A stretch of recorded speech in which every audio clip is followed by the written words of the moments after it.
Good afternoon, everybody, and welcome to Concho Valley Homepage's coverage of the Bentwood Partnership 2018. I'm joined today by Kevin Collins, and I'm Cody Brown, of course. And Kevin, why don't you give us a little overview of what this tournament is and what we're looking forward to? Yeah, I mean, it's great to be here again.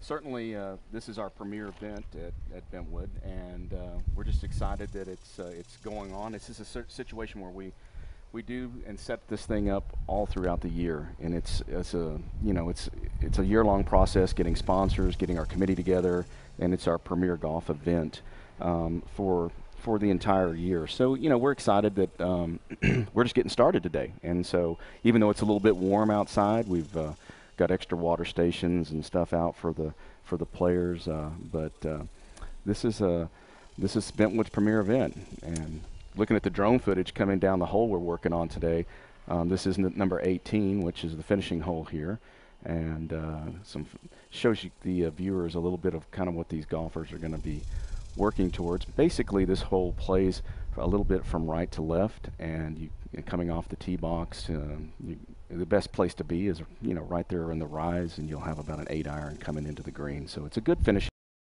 It works well after a long, hot day, so hopefully we'll see some good scores today. Yeah, absolutely. And one of the interesting things for me is as we talk about the 18th here, you can see the trees on the right side, and you said it does play right to left.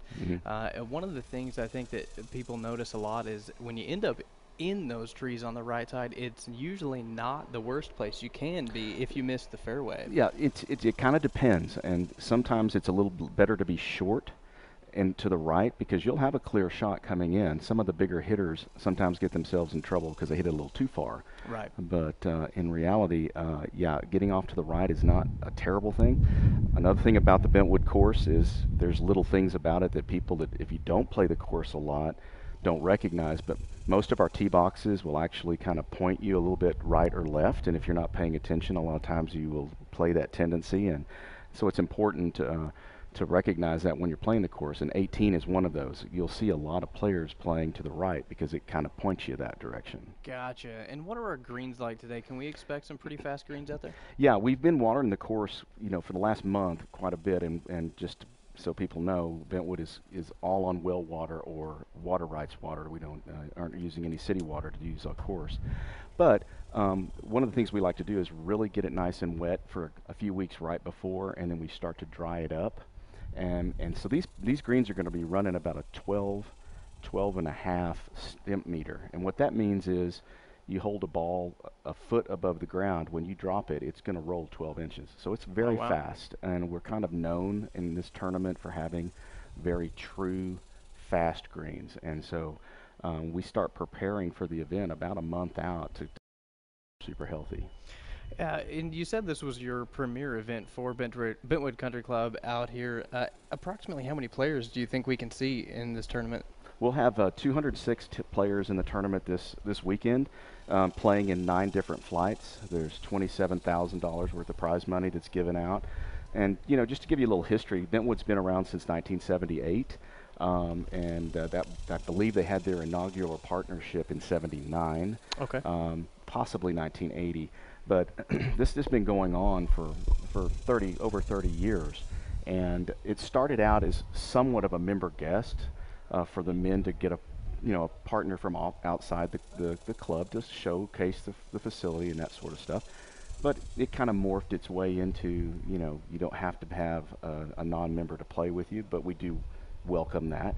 But it's a way for the guys to get together and show off their course. I think all country clubs try to have an event like this so that their golfing community can show off the course and bring other people on and be able to check it out. Yeah, absolutely. Well, going back to 18 here, before we get to the coverage as these guys come in, I had one more question for you. As we're looking at the pin location, it looks pretty open and pretty accessible. I mean, it's not tucked too far back or too close to the edges out here, so I think that's going to make it a little easier for the guys on the first day, would it not? Well, I think the key is, and a lot of these guys will play practice rounds and get out and look at the course. We had our horse race yesterday, which is a good opportunity for the guys to get out and see what the course is going to set up like. the way this pin placement is today on 18 is it's a little deceptive, and that is if you go over the pin, that ball is coming off the back. Okay. You're not going to be able to. Most of the players, as we can see with the teams that we're watching right now, they're going to try to stay below the hole because it's going to make it's sitting kind of on a little hump, and you may not be able to see that on the screen, but about 6 feet in front of the pin, it's perfect. But 2 feet past the pin, you can see as this gentleman here is putting up, he probably hit the green, but it rolls on off because it's got a deceptive little hump in it down there. Yeah, absolutely. And like we were talking about earlier, that's probably going to help you if you are short to the right down on the fairway a little bit. It's going to make it easier to hit this green where you want to down below. So like you said, you're not going to end up flying it. Yeah, and I think the thing about it is even though the hole sets up pretty consistently, it's tough to score on. I mean, if you leave it a little bit short, you've got a long uphill putt. But if you take your second shot and you get a little manly with it, and you're on the back side of the green, if you notice, and from our perspective that we're seeing the carts come up, but if you pitch past the hole going back the other direction, it'll go all the way to the bottom of the green again. So a lot of these guys are not necessarily looking to make birdie here. This is a hole that a lot of times, I've been doing this for 3 or 4 years, we'll only see a few birdies. It's a hard hole to birdie. It's a pretty easy hole to par, but it's a really hard hole to score on. So. Yeah, well, you also have 2 bunkers right by the green that you're contending with, and if you do end up coming in on the player's left side of the fairway, then that amplifies that difficulty because now you have to make a decision. Do you try and play a little shorter and be safer on that bottom right side of the green, or are you going to go over the bunker there? But like you said, you try and go over that bunker, you're going to have to stick it pretty tight, or you're absolutely going off the back. Well, amateur golfers in general, tend to have those a lot more difficult for them, and so if you're off on the player's left side over here, that bunker's pretty intimidating, Yeah, and for sure. And so it's really hard to relax, because the key to good touch in golf is to be able to relax your hands and let the club do the work. All of us that are golfers, have heard that from their golf pro, but man, standing there knowing that I got that bunker in front of me and I've got the parking lot behind me, it's kind of a tough situation. For sure. Well, and the other thing that these guys are all having to contend with today is just the heat out on the course. And there are spots where they can stop and get a little shade and take a little break, but you can't really get out of it when it's still 100 degrees in the shade. No, and I'll tell you, we talk about this, this tournament being at the time of year it is, it's perfect for your vacation, but it just might be hotter than you know what. And so we have done some things this year to kind of combat that. We've got a couple of extra trailers on the course, and then we also have some customer service people in golf carts going around with some first aid type stuff, with some extra water, that sort of stuff, to make sure these guys stay hydrated throughout the day. Yeah, absolutely. And we're looking at Thursday, Friday, Saturday for this tournament. That's 9 flights, you said. Yes. So we're looking at over 200 players out here. And, I'm really looking forward to seeing some great golf. I've seen the lineup out here, and we've got some guys that just play miraculously. So I think we're going to see some good stuff. There's no question about that. I mean, we've got some great championship flight players. And then we've got guys, I think that's what's really neat, is we have guys that have been playing this tournament for 20 or 30 years together. And it's, one of the things we like being the ownership at Bentwood is that, our members, they'll play with their sons, or they'll have guys that have been, they make their, vacation plans around getting to this event. And so those guys tend to be the ones that score well because they played it, they know it, and they stay together, and it just becomes kind of a family affair. So we're super proud of that, for sure. Yeah, well, I think the only question that we have left is why we're up here working and not down playing, right? Well, if you ever saw me play golf, you would know the answer to that question.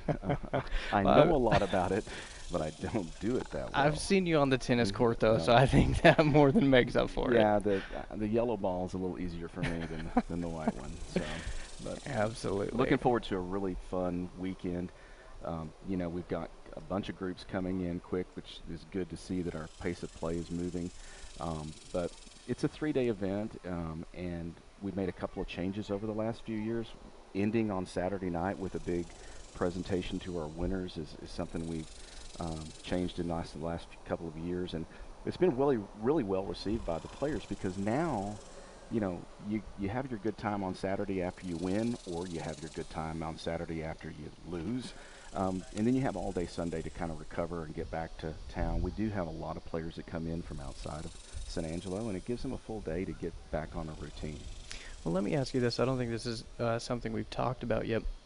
Are all players playing through all 3 days, or are we looking at a cut system? No, there's no cuts. Basically, once you start, you finish the event.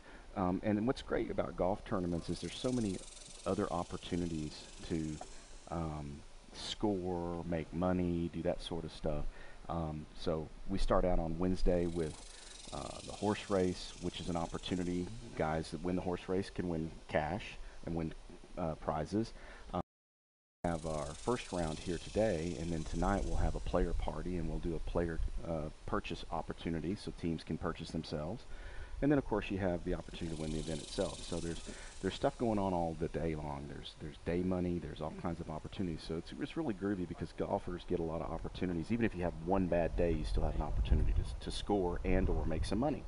Yeah, for sure. And the other interesting thing about this tournament is it's a low ball tournament, so different from a scramble that I think it might be one of the more popular formats of tournaments. So when these guys get in low ball, they're not necessarily being carried by their partner. They're definitely relying on each other even more. Man, and what wins this tournament every year, even if you talk to the guys in the championship flight, what wins this tournament is one player pulling his partner up. You know, you're going to have a guy that gets into trouble. That partner needs to be safe and make sure that they score correctly. It's not necessarily about making all of the birdies and the eagles and all that kind of stuff. It's really about when you get into trouble, not scoring too many high scores. So partner golf is a big factor in this. Yeah, absolutely. And you know, when you're in a scramble format, you're afforded the ability to kind of take more risks and play a little more risky shots after you've seen what your partner's done. And in low ball, you may not have that affordability Sure, because you know you have to both score well. Yeah, the golf course plays completely different in a scramble versus a low ball because, you know, in a scramble you may have a guy that can knock the tar out of the ball and he can go for it the whole time. Whereas, you know, you may not be able to have that many opportunities if you're having to pull your partner up a little bit. Yeah, absolutely. One thing I don't think is going to be too big, and right as I say it, we get a gust of it. And I was just about to talk about the wind. It's really seemed pretty still out here today, and I don't know if it's going to be too for these players coming up 18. What do you think? Well, I will tell you, the thing about 18 is we always have a south wind in the summer, and that's what we're hearing and feeling a little bit, which is actually kind of cool because it's cooling us off a little bit, having a little bit of a breeze. But what you'll find is some of these guys will have a hard time picking the right club on that second shot because that wind coming, you know, as we saw on the drone footage coming in, that's lined with trees, there's kind of a little funnel that goes through there, and so sometimes that holds the ball up a little bit more than you're used to and that sort of stuff. So it'll take them a couple of days to kind of get it all figured out. Yeah, and you know, we were talking about the speed of the greens. I actually forgot to ask you, what are we looking at in terms of speed in the fairway? So are these guys going to get a lot of roll out there in the fairway? To be honest with you, our course is in outstanding condition from a turf perspective. In fact, I would say, and I've been here for 30 years, that it's a phenomenal. We've had a phenomenal year. Our golf course superintendent's done a great job. We've upped our budget for all of those little things like fertilizer and stuff like that. And then you can see how the course has cuts in it, and it's got nice definition. So it's not going to be a place like you're going to get a West Texas roll, that's for sure. Okay. Because we have plenty of grass from tee box to green and even out in the OB areas. So it'll play pretty true to what it was supposed to. Back in the old days when we didn't have the water supply that we've purchased, you might get a little extra roll, but it's going to play pretty true to the yardage meters. And what tees are they playing from today? They'll play from the golds will be the championship flight will play the golds. Most flights will play the white tees. It just depends on what flight you're in as to which tee position you're going to be in. Oh, that's a good shot there, but as you can see, just rolls off the back. So literally comes 10 feet from that position and still is off the green. So that plays a little tough on you. Yeah, absolutely. And from those white tees, we're looking at what, 360, 370? Yeah, it's about a 375-yard par 4, which makes it, you know, for the non-golfing people, you know, that's a fairly normal almost kind of shorter par 4. You should be able to be on in 2 easily with a good drive. So that sort of stuff will play in for this par 4. Looks like we've got some guys coming up. I believe we've got, looks like Janicki and some of those guys coming up. I can't quite see them yet. We've got some players like Troy Janicki, I believe, is one of the guys in this group. Troy grew up here. His father plays here every single day. And so it's great to see the Janicki family, big supporters of Bentwood, stepping up and helping us out a little bit. Yeah, absolutely. And actually, real quick, let's go down to David Wagner. He's down here below us. Check in with him and see if he's got something for what we're looking forward to coming up. Let me be out here with y'all this afternoon. Going to be a lot of fun. We're trying to talk to the golfers as they finish up. We are still, I guess, in the first morning flights, teed off around 9 o'clock. So we'll see how they finish up here and hopefully grab someone in just a minute after that last group went off. But so far, seeing some good golf this afternoon down here and hoping to see some more good shots. As y'all were talking about just a minute ago, you can really tell being down here low as those shots are flying in why they're coming off the back side. And then it's really tough, again, making this putt from where he is. If you look just to my left over here, you can see this ball that's just off the green, but that putt's going to be very hard for them as they go back down, because Kevin was talking about just a minute ago, if it gets over the hump where the hole is, it's going to trickle all the way back down to the front of the green. So we'll be checking in with some more of the players as they come off here on the 18th throughout the afternoon. I'll send it back up to you guys in the booth.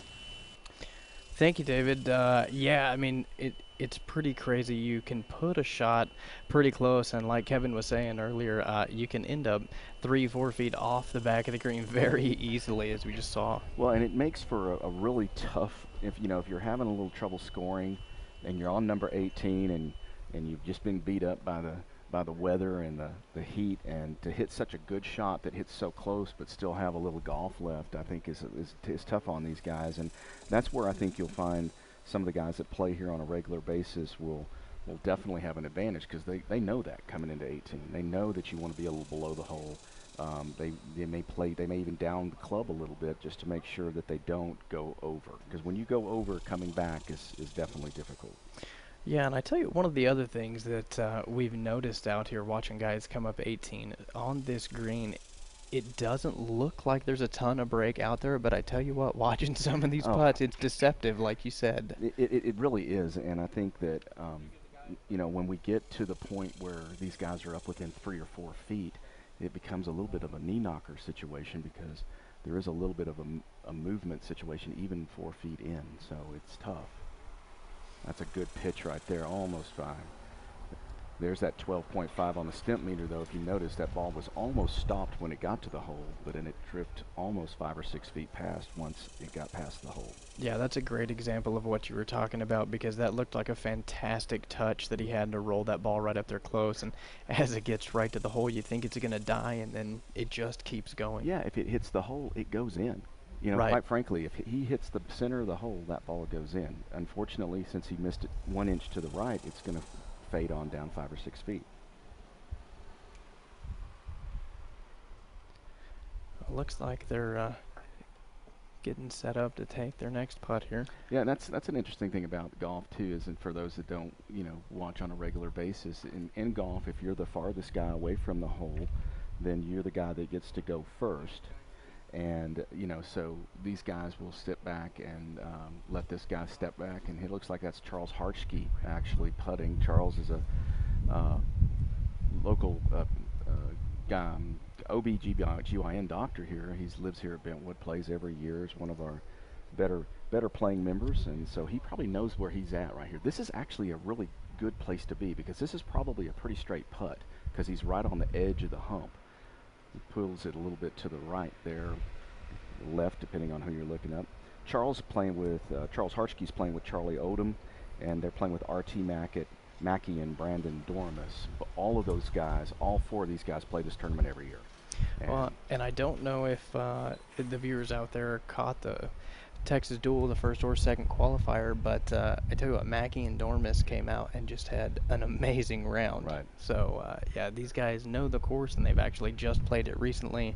Like you said, they're getting practice rounds out here, so I'm excited to see what they're going to do for the day. Sure, and I think that that's a great point. You know, having the Texas duel as a part of our tournament series at Bentwood has been a real positive for some of these guys, because they're all trying to qualify for that particular event, which has, you know, a finals event in August here at Bentwood, and it's got good money, and these guys enjoy themselves, but it also gives them an opportunity to see the course a little bit more than somebody else.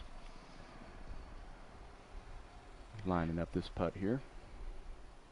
Yeah, so like you said, we've seen a lot of putts from this side, and there's definitely more break in these putts from that side of the green than on the other side. Very deceptive. Using the reverse grip putting stroke here, you know, that's kind of, it's not totally new, but it's not old school. But it's a technique that they use to try not to hold onto the putter too tight, so you have a little more touch. It was a really good putt. That was within an inch. Yeah, that was a very nice roll there. Just notice how he, you know, eased that putt back and forth. It looks really good. And that's Charlie Odom. One thing too that the viewers just saw, that Dr. Harshke picked his ball up, because once we have the score in, the best score we can have, then there's no real reason necessarily to finish the hole. Some of the players like to finish to keep some consistency and some rhythm, but being on number 18, I think Harshke was just happy to pick up that par that his partner got. Yeah, absolutely, and like you said, par is a great score out here on 18. It is. Again, I think I think that's Brandon, isn't it? I believe so. Yeah, it's really unfortunate, because that was a pretty straight putt, and he knows it, and he just started it a little bit to the left, and it never moved. If he'd have been 1 inch over, he'd have been in good shape. Gets his bogey here on number 18, puts a little pressure on RT, see if he can sink this par putt for him. And like we said before, the scoring in a low ball, if he does get a bogey, his partner comes in with par, they are going to take that par, as it's the best score. That's correct. Just you know, informational stuff. It's our first day, and we'll keep going over that. But you know, in the way people ask me a lot of times, well, how does people score? How do they know what their score is? When you play in a partnership, you exchange scorecards, and so each team for the other team's score, and then at the end, and you may have seen this on TV a few times, where you know they have to sign their scorecards to make sure they're correct, and sometimes if there's an error on that, there is actually a penalty for signing a scorecard that's not accurate. Well, and I'm glad you mentioned that, because that's one of the best things that we see out here all the time. And what a great putt right there. Great putt, RT Mackey. Great right putt. There. Is the sportsmanship. You know, you see all these guys out here that are just great to each other and love the game and love having a good time. Yeah, and it's, you know, it's obviously when we get through the entire time, we'll see a lot of players that are really playing the same all the time with the same partner, and it's part of that camaraderie. Let's go down to David. I think he's got somebody on do a little quick interview. Yeah, absolutely. We'll see if he can pull him aside here. But while he's getting ready, I want to talk to you again. You mentioned that this 18 is about 360 or 370, and that means that most of these guys coming off the tee are going to be bringing, what, 7-8 iron in typically after that? Yeah, for sure. 7 or 8 iron is the best play, and like I said earlier, if you feel like you need a 7, sometimes they'll hit an 8 because they don't want to be too far past the hole. Yeah, for sure. And one of the best things about the length of this par 4 is the ability to come in with a 7 or 8. A lot of guys can be pretty accurate with those irons, which means they can kind of get that roll out of the green if they can stick them close, and that's definitely going to help them. Sure, the 7 iron particularly is generally one of the more evenly weighted clubs. It's one of the better touch type shot clubs, and guys will prefer to hit it, so it helps them out a great deal. Looks like this is the group of Bob Chester, Jason Chester, Jake Farr, and Troy Jenneke. I was talking about Troy just a few minutes ago.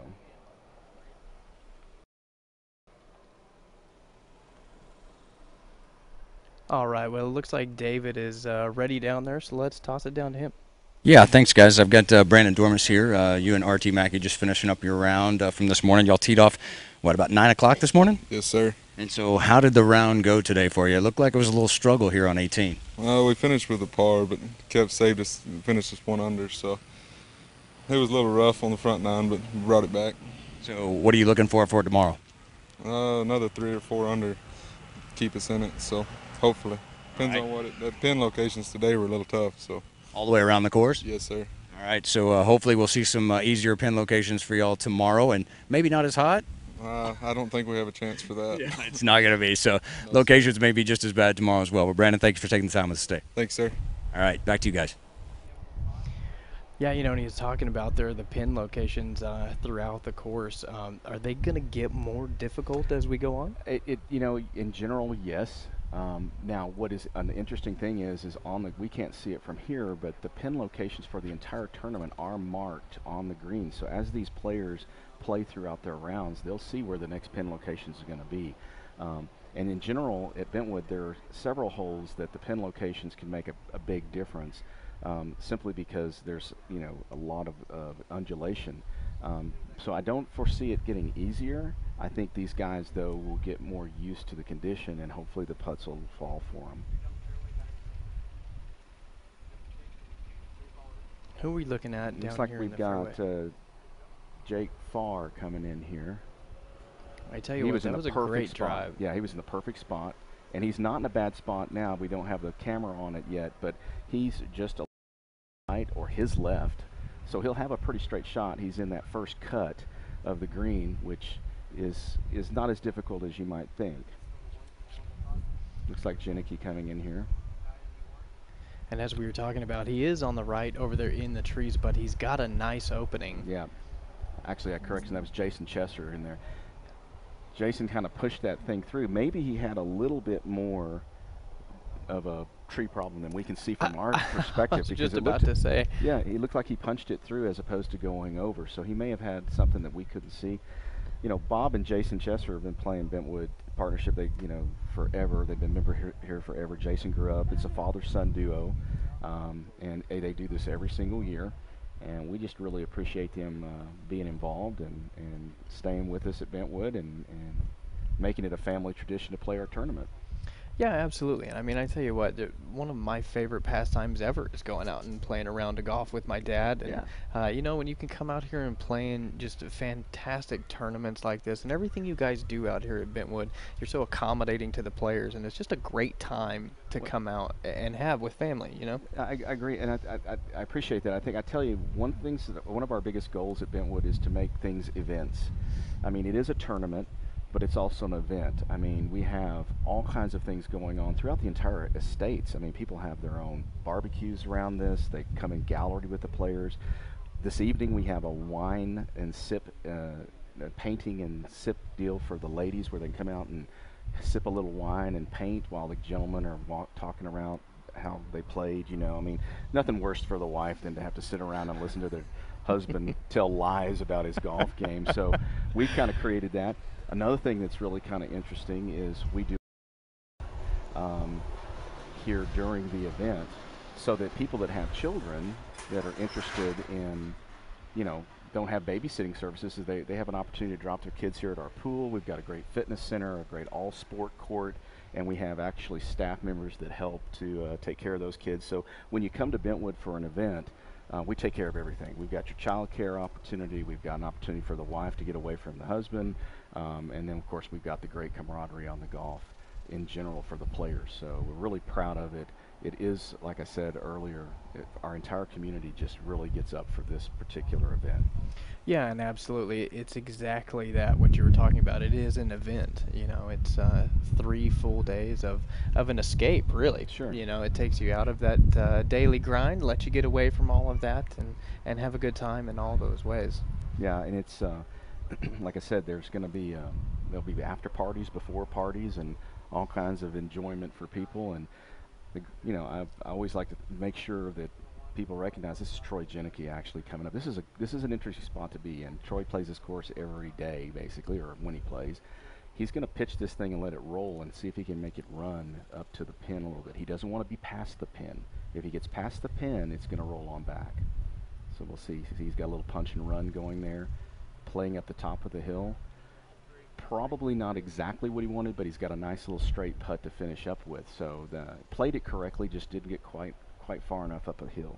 Yeah, absolutely. He had the line there, and you know, once again, talking about the speed, I myself didn't even think it was going to go that far. Right. It looked like he left it very short, Right. but he definitely knows what he's doing because it didn't turn out that bad at all. Sure, and so as the tournament goes on, more used to that. It's Jason Chester popping up here from the side. Has his hands in front there. He's going to kind of pick it up and let it run. And I think, you know, to be honest with you, Cody, we'll see this even in the championship flight, especially as we get into the later parts and the later rounds. I mean, these guys have been kind of beat up by these fast greens, and you'll see they've got a lot of respect for the green. They are not wanting to be past the hole on their shots because that can, you know, lead to a real difficult time coming back. You know, in golf, you don't want to have a lot of meat left on the bone when you hit your chip shot because that's when the knee knocker starts happening and people have, you know, a real hard time making that little 5 or 6 footer sometimes is the hardest thing in the game. Yeah, absolutely, and that's a great point. You know, as these guys come through playing 18 holes and these greens just really have beat them up all day, when they get into that second cut there and they're going for that chip, you may end up seeing a few more of those misses as they're a little more timid and they don't want to fly that. They definitely don't. You know, Jake's got a decision to make here. He's going with the putter, which is probably the right choice. He's just got to make sure that he gets a nice forward roll coming onto the green because the ball catches in that higher grass can be tough on it. Not a bad little putt, but again, giving a lot of respect to the green itself and a little bit short. Yeah, it looks like he left himself with a couple feet there to clean up. This putt for Jason is probably pretty straight. If he's just got to make sure he gives it an opportunity to fall in the hole. The good news about this too is there's a little bit uphill trend in this particular element once you go past the hole, so he should be able to feel like he can stroke the putt. Nice smooth stroke, left it a little bit to the right, and you know some of these guys may think that putt breaks, but from experience that was a pretty straight putt. I think you're absolutely right. I think he just started that one out a little to the top side of the cup and it never came back. Looks like the Chesters come in with a bogey here possibly, but Bob may have an opportunity. Troy's seen this putt a few times in his life. Troy's a good tennis player too. He plays a lot of tennis and golf. He's involved in his family business here in San Angelo with his dad. It's a good camera angle here. In the hole. Never really gave it a shot to miss. That's what you got to be in the heart of the hole and that ball stays in there. That's a nice par for them. Absolutely. He put a good roll on it and he just didn't even give it the opportunity to go anywhere. Right. And, you know, talking about partner golf, you know, Jake was in the hole at least with a bogey, so it makes it a little easier for Troy to not fear going for his par putt. Bob Chester for his finish up 4. I don't know there's a day that Bob Chester's not at Bentwood, so he probably knows his course a little better than most. So he's had a little bit of experience out here, has he? He's got handshakes all around for these guys, had a good time. Don't look like they're in too much pain or agony. A little smile on the face of Mr. Janicki as he's going to come have a few words with David in David's Bumblebee outfit. I don't know if everybody's seen it. David's got his bright yellow on today. Are you calling me a bumblebee, Kevin, just because I have on bright yellow? Yeah, we're just making sure you don't get run over or something. Yeah, I'm making sure the golfers can see me so they don't hit me with their balls. But, Troy, y'all actually finished up pretty good there. Your partner, I guess, was in the hole with the bogey, so it made that putt for par a little easier on you? A little bit easier, yeah. He played good, though, today, so we handled it well. So it was a good day. It's fun. So where are y'all today? We ended up 6 under. 6 under? That's off, so. We started off good. I played good on the front. He played good on the back, and we just kind of kept it going. He had 3 birdies in a row in 15, 16, and 17, and I was kind of along for the ride, but it was fun. That's what it's all about, partner golf, right? Absolutely. All right, good luck tomorrow. Thanks, man. Appreciate it. All right, back to you guys. Well, it looks like Troy needs to spend more time at his job if he's 6 under. It's pretty darn good score right there for those guys. But, you know, we were talking about that, Cody, a second ago. It's like he said it perfectly. His partner was good on the front. His partner was really good on the back, or vice versa. So in other words, they played a really good partner golf and got the good low score because of it. Yeah, absolutely, and that's one of the best things, you know, is because say we're out playing 9, playing 18, and it might take me a few holes to warm up, and then something might flip-flop, and my partner takes a few holes where he doesn't play as great, and we have that opportunity to still turn in a lower score on our cards because we just ended up working great together. That's the whole key. That's the whole key. We got the team of B.B. Holden and Ryan Hayes are matched up with Clint Adams and Wes Evans. Clint, a former golf professional here at Bentwood, and Jim Bass works at Jim Bass Ford now, and Wes Evans is known around here for his cowboy hat. I would be very surprised if I didn't see Wes in a cowboy hat today, but he might be breaking with tradition, but in general he's always known. Oh, there it is right there in our camera shot right there. That's Wes in his cowboy golf hat, or golfing cowboy hat, one of the two. Well, it's funny you mention that because a lot of times we see things like that that are really superstitious with the players out here.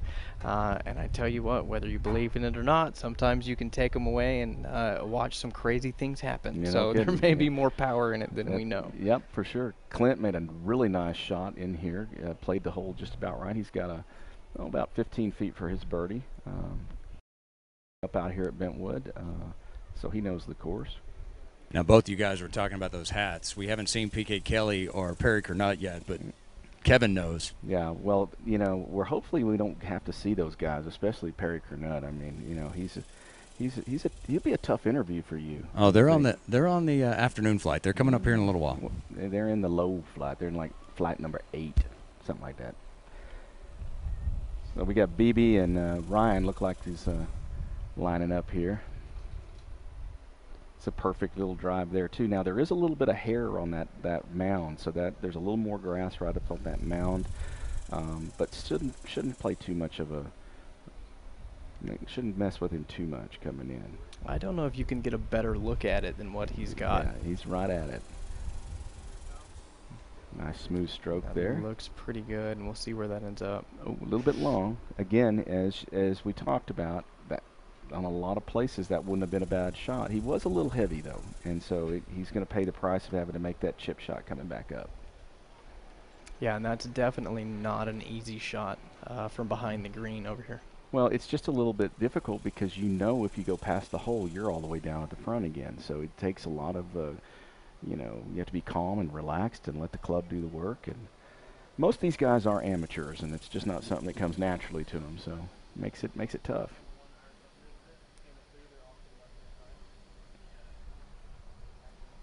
Yeah, and you know, the amateurs may not get to play as much, obviously, as the pros do, so they may not be put into these positions where they have these shots all the time. Right. So scrambling may not be as comfortable. No, for sure. I mean, and it takes on a whole other element when you've got tournament play involved. And yeah, absolutely. And I mean, if you're a golfer like myself, you end up at scrambling because I'm very rarely in the fairway. Well, that's the deal, you know. It's a matter of just surviving sometimes. Absolutely. Looks like we got Wes over here just behind the sand trap, and BB Holding is this gentleman here that's about to pitch up. We were talking about this shot. I know BB plays this course quite often. He's got good touch, so we'll see how he handles this. This is a little tester, as they say. This can be a tricky shot right here for sure. It's a good camera angle, though. You can see his ball sitting up nice, though, so he shouldn't have any issue there. Just a matter of whether it sits down. Not bad, as long as it holds up. It's a possibility it could start to slide down that hill a little bit. Looks like it does look like it's going to hold there for him. So he still has some work left to do. For sure. And there's Wes Evans, nice touch there. He's a little long, but had a little bit of backspin on it. But again, coming off the back. Yeah, it just wasn't enough to keep it up there with the speed of these greens. Lucky for Wes, looks like Clint's in really good shape. He's got a makeable birdie putt here. So if we're going to miss long, at least we want our partner to be in good shape.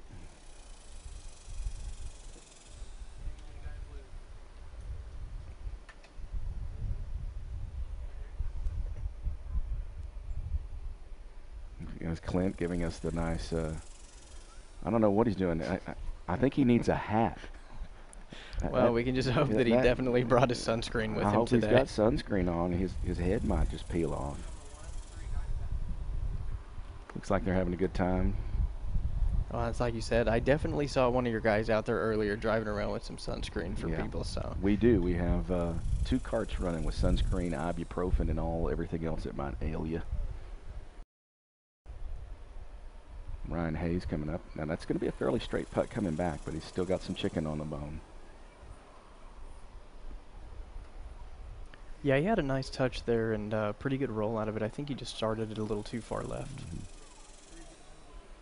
Well, you know, being under these nice trees is good for you and me because it's nice and shady, but it also doesn't have quite as thick of grass when you're sitting underneath the tree. It doesn't get quite as much sun, so the clubs don't sit as smoothly underneath these trees sometimes.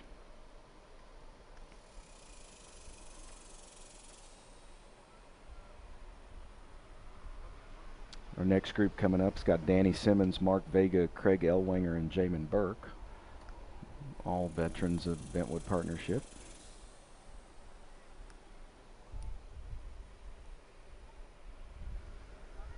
He's getting a good look at it over here. Yeah, it looks like we've Wes seen this is putt going a ahead few and let him. times. Yeah, Wes is going to, even though he's out, he's going to go ahead and let Clint see if he can make his birdie. If you'll notice, Wes hasn't picked his ball up. He's just letting his partner try to finish it off for him. Nice little smooth roll right there, just a little bit to the edge. Looks like he could finish up with a nice par, though.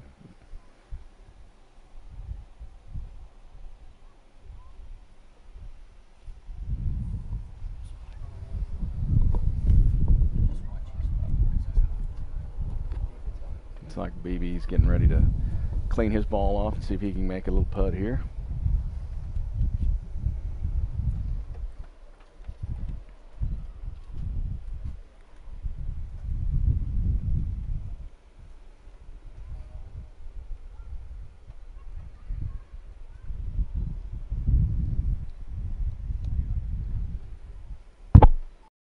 This one is going to have a little bit of a break to it. It'll come up the edge of the ridge just a little bit, but it's a makeable putt, and BB's had this putt before. And he gets to go up the hill. He gets to be a little aggressive with it. Oh, he was all over that. That was a really good roll. Yeah, and we don't have a camera on him, but you can see the look on his face. He's like, oh my gosh, how did that not go in the hole? Yeah, I thought he had a great chance at dropping that one. You know, Ryan was hoping he'd make it because Ryan wouldn't have to try to make his. Take a little bit of the pressure off this putt.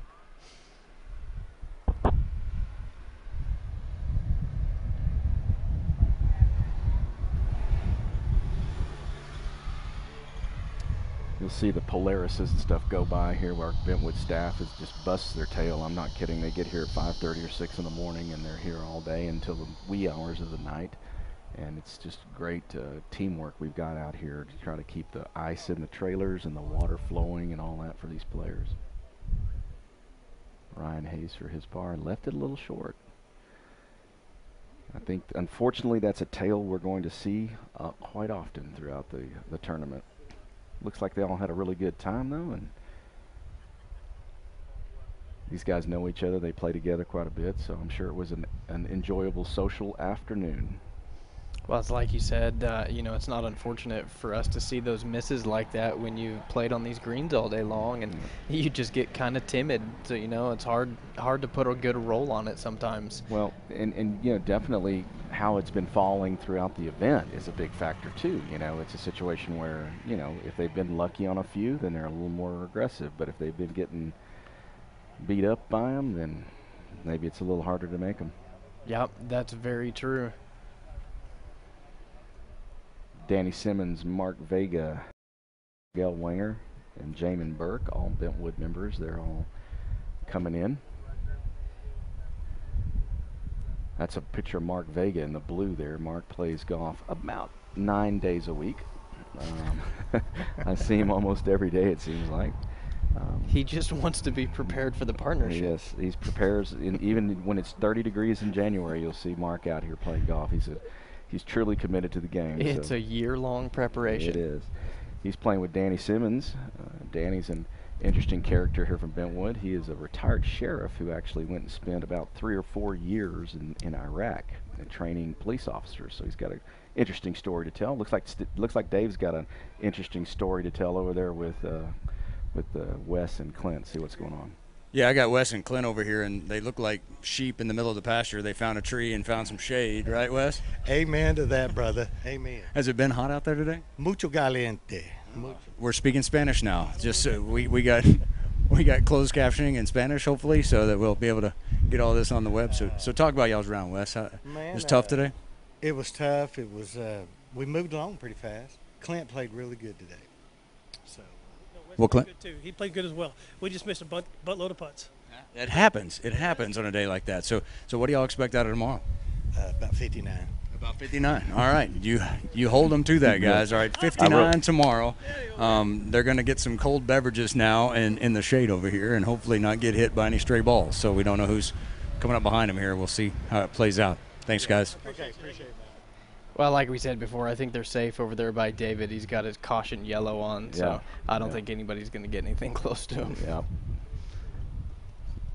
So like I was saying about Danny Simmons, Danny's an interesting character. He was a retired sheriff and went 4 years over in Iraq training police officers, and has moved back and retired here, has a home here at Bentwood, and we see him out here quite often. He's quite a character.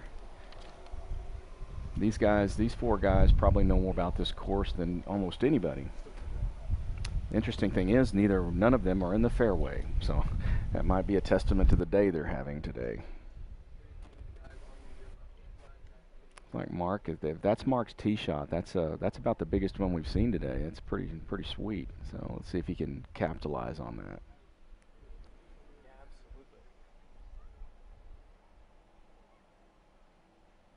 He's playing it low. Must have had a little tree trouble to come out, but look at this ball. It's going to roll up, and it might just be pretty good if it doesn't get over the crest. Not bad, especially if he had tree trouble. He's got a makeable putt. Yeah, that's what I was thinking. I didn't know. I couldn't see from where we are if that tree was going to hinder him or if he could get around it or not. And it looks like it may have how low he kept it there. Yep. Or at least he was being safe, you know, and I think that's a smart move on his part, you know. He obviously has the shot to be able to punch and run it, and did a good job. Looks like Jamin and Craig may be in a little trouble over here. We got one ball that's falling short. And ended up right there in front of the sand trap there.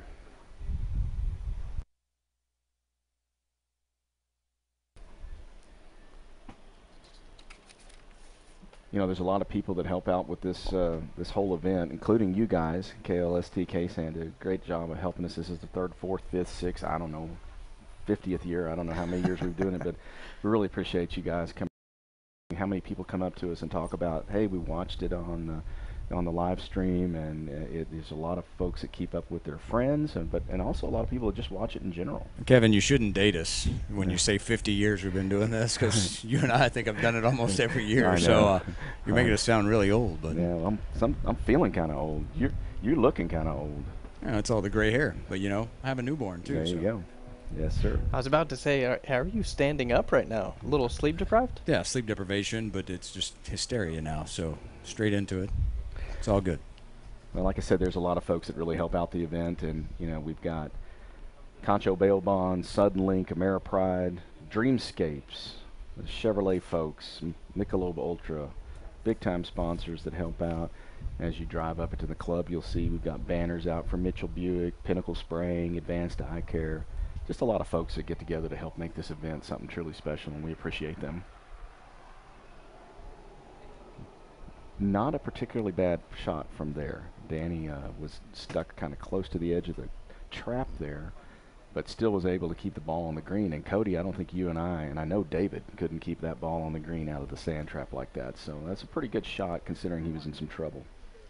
No, absolutely. I mean, typically when I get in the bunker, I just get my towel and chair out and just accept the fact that I'm on the beach right then. Yeah, I mean, pretty much tennis player rules go into effect for me. I just pick the ball up and roll it up onto the green.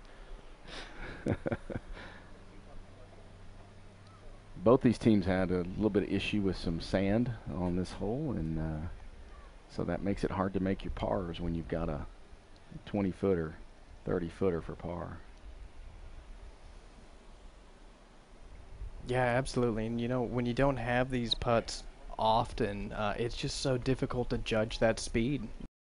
Have to have sometimes just a natural touch to get it up there close. Yeah, I mean, you just got to play smart. I mean, you got to put yourself in enough good position putts throughout the round to where the tougher ones don't seem so bad. You know, one of the things y'all were talking about, all the sponsors and whatnot, and being on the beach. If it wasn't for AB Distributing and the beach for me, I mean, I do drink a few of their beverages when I'm on the beach. Oh, let me ask you this, David. Are you going to their Taste Buds event tonight? Yeah, I was looking yesterday when they were on, when Kevin James was on the Concho Valley Live show talking about the different things. I don't know if we're going to get finished here in enough time to get to the Taste Buds event, but if we don't, then maybe we'll just have to call Kevin and have him bring us samples here to Bentwood. Well, you guys are big famous media guys, so surely they'll bring something to you. I am, and don't call me Shirley. Thank you. I think we can end up working something out with him there. Danny Simmons here looking for his difficult par. This will be called a sandy par if he makes it out of the sand and sinks this putt. Another good camera angle showing that ball. Kind of aggressive. It's got to hit the hole. If not, it's going to.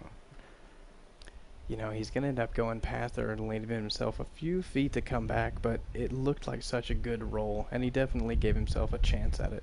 Sure, and then, you know, Mark Vega is sitting with his birdie putt on the course, on the green, so, I mean, makes it easier for Danny to go for it.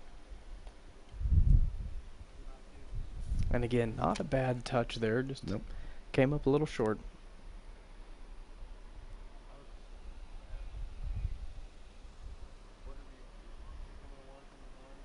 Looks like Mark Vega's lining his up here. There he is. Again, using that reverse grip and that large mallet type putter. All these gimmicks in golf, you got to take advantage of all of them. Mark is going to use that reverse grip to try to touch there, not overplay. Nice roll. Just pushed it a little bit. Yeah, I don't know. That one might have taken a little bit of a hop right when he got that one started. Yeah, either that, he may have drugged the club head a little bit or something and bumped it a little bit more than... That's what it looked like. It looked like something happened there right at the start of that roll. So it looks like Danny's going to go ahead and try to get his bogey in the hole. That way Mark can relax and kind of take advantage of making a par here.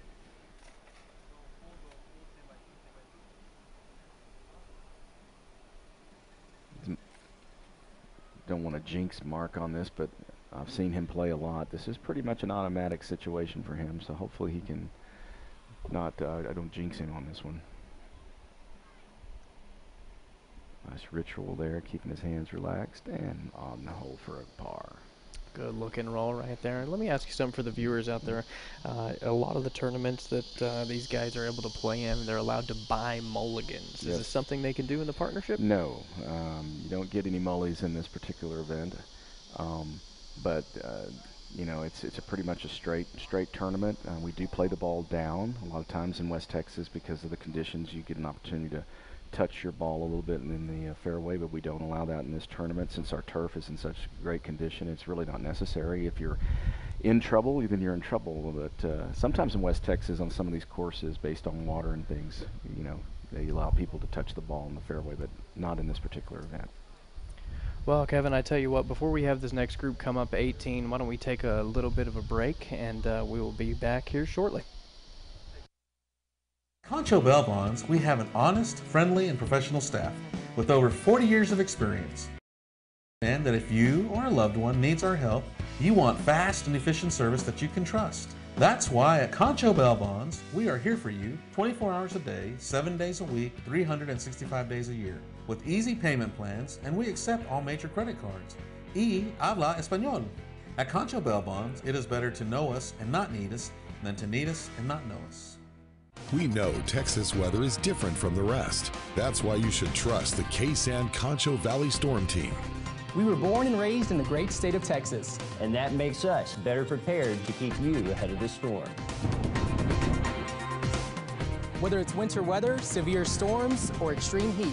We know this weather because we've lived this weather. Trust the KSAN-Concho Valley Storm Team to keep you ahead of the storm every day.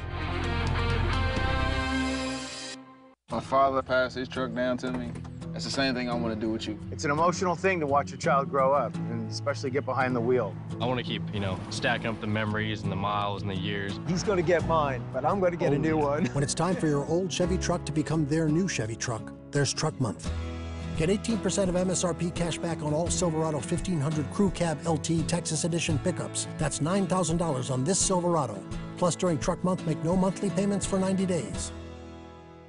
San Angelo now under a very real threat. Severe thunderstorm warning coming in from the north side. And we are also looking for the potential of hail coming from this storm as well, waiting for confirmation either. We're getting reports of quarter-sized hail and wind gusts up to 80 miles per hour. Right, thanks. 80 mile an hour, quarter-sized hail. All right, guys, we got to cut in immediately. Thanks. Good evening, Concho Valley. Thanks for staying with us. Breaking news, a severe thunderstorm warning has been... I'm Tommy Clark, General Ameripride Services. As a native of San Angelo, I appreciate the sense of family that exists here. Ameripride considers our customers our family. Thank you for choosing Ameripride Services for your uniform and linen needs. Remain informed on breaking news with the updated Concho Valley Homepage app.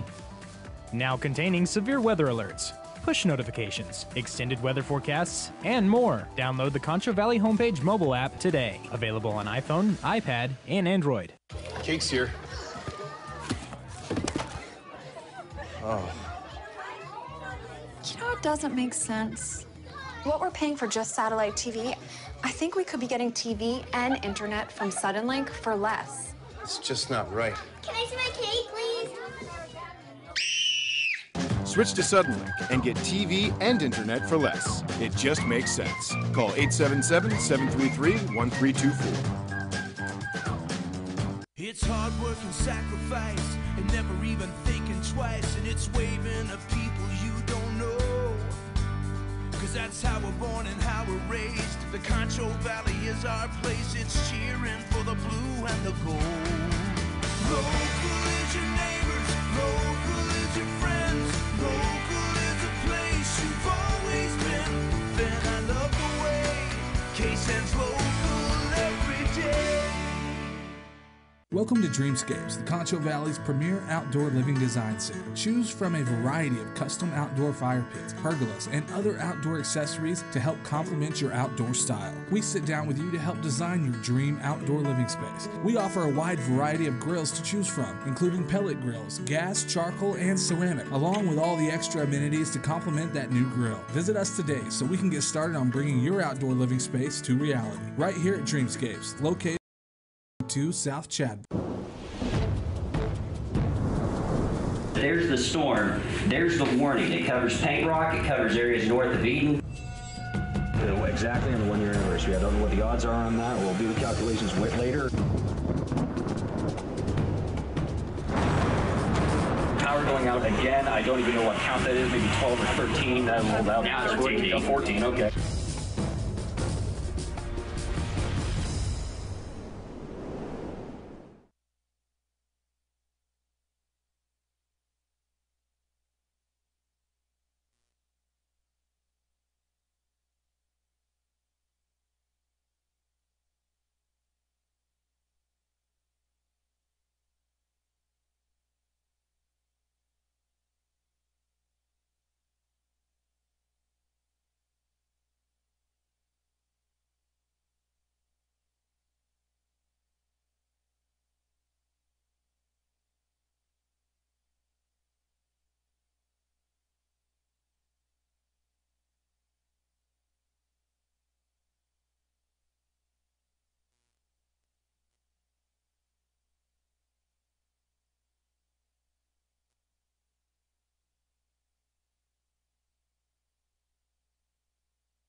Welcome back, everybody, to our coverage here of the 2018 Bentwood Partnership.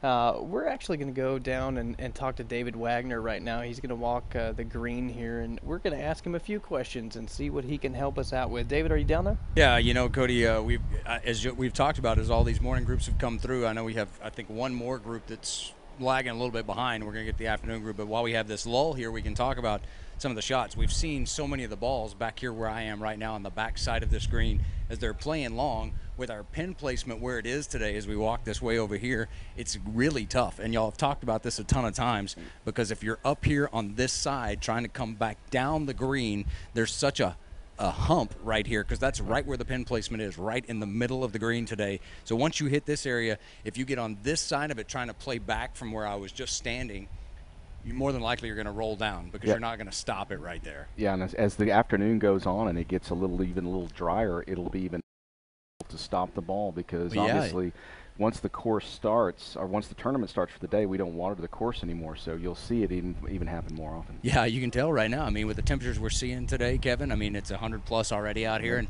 it's still a little moist. You can feel it. They're still pretty soft, but by this afternoon, like you're talking about, it's going to get really hard. Now, I know we were talking, too, about some of these sand shots and folks coming in from this side.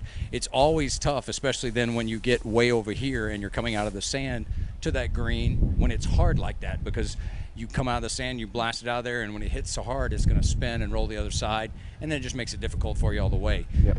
And there's a pretty significant lip on that bunker that the viewers can't see. I mean, and that even makes it more difficult, because when you're down in the bottom of that bunker, you're kind of looking uphill towards the pin, and a lot of times players will overplay because they feel like they're kind of in a hole. I'll kind of show you what the lip looks like. I'll just step down in here. So you see me standing here like this. Right. When I step down in here like this, I'm 5'11". Yeah. So, I mean, you know, you've got 3 or 4 feet right here. Yeah, and it takes it doesn't take it difficult. It takes a lot of talent to be able to stop a ball coming from that position, and having the pin where it is makes it even tougher. I'm going to rake this so my golfers don't get mad at all of us for doing this right here in their trap. Well, David, we're proud of you for showing proper golf etiquette. Well, you know, I appreciate that. You know, David, you were talking where you're standing now, and our angle doesn't show the pin at this point, but where you're standing is one of the better places to be, because you're kind of on the shelf of and so you'll see some of these better players try to pull that ball in to their left, our right, from the way we're looking, so that they can maybe end up kind of where you are, because it will stay straight. And the same thing will apply on the other side. Straight across from you, there's a fairly straight element there, but that's probably the only real straight shots there are. Yeah, I mean, being right here on the green, if you're down looking at your putt right here, it's pretty straight on. And we've seen several putts. We saw Mark Vega just a few minutes ago before we went to break. He was on this side of the hole and barely just missed it. It doesn't break as much as you would think right here. It's still a pretty straight putt. Pretty straightforward. Yeah. Obviously, it does go downhill, and I think that's what Mark didn't take into account there. If he'd have played it outside lip, he probably would have put it in the middle of the hole. And it's a speed putt, and throughout the day, the speed's going to be a big factor as well, because what'll happen is as the course dries out, that green gets faster and that hole gets smaller. I mean, if you've got a little bit too much roll, it'll just roll right over the edge. And ultimately, y'all talked about a lot. Perfect position really for this is down here. Right. When you come in, if you want to play in, you want to play right here. Get it here so you have an uphill putt. Right. You know, it takes a little speed out of it. Yeah, and the only problem with that is if you go past the hole, then you're going to have the same situation. And that's, you know, we pride ourselves on having the tough greens. I think that's part of playing tournament golf. I know sometimes golfers have a problem. Generally, if you score well, you don't complain about the greens, and if you score poorly, you complain about the greens. But it's the same for everybody out here. So but it is a tough placement. And pin placement, from what we've heard from several of the groups today, has been pretty tough all the way around. So. You know, I don't know who put out the pins today. Kevin, were you feeling sadistic this morning? Not myself. I think Brad Fluid, our golf course superintendent, and our PGA professional, Brett Balin, are in charge of those pin placements. But we do have that's an interesting point, though, David. We do have a committee that helps with our tournament overall, and they help with the flighting of the event and that sort of stuff. So we have, a committee. But in general, as far as the golf course conditions are concerned, Brad Fluid, our golf course maintenance supervisor, has been here for as long as I have, like 30 years, and does a great job, and gets this course in a condition that makes it tough, challenging, and fun. Well, looking back down the 18th, guys, it looks like there's a group on the tee box, so we might be into our afternoon or that final group from the morning. It looks like it is this final group that's coming in. Would be Alex Ramos, Dick Sheffield, David Vance, and Doug Chitsey. And let me ask you this, Kevin, as we move forward, if, in your opinion, do you think that front nine or back nine gives the most trouble? To me, it's always the back nine, and it's interesting you pointed that out because this year we're doing something new. If you do, because we do double tee here, where you know some start on the back, some start on the front.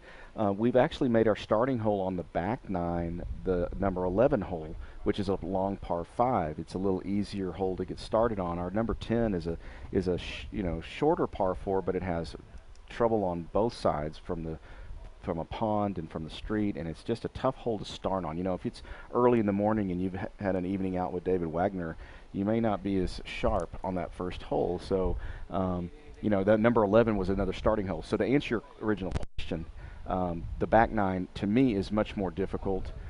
It's a little tighter, and also the back nine on that first starting hole is really. Well, yeah, I mean, I completely understand what you're saying. I think I've spent more time in that pond on 10 than anybody else has, and probably more money on balls replacing the 10 in that pond. It's a little bit of an optical illusion on number 10 because you don't necessarily think you'll make the water, but it's closer than you think. That is very true, and that's the biggest thing right there is you get on the tee and you're like, you know, I can kind of go for it over here. I don't think I'm going to get down there, and then when you get down there, you realize that you're looking for a ball in the water. Yep.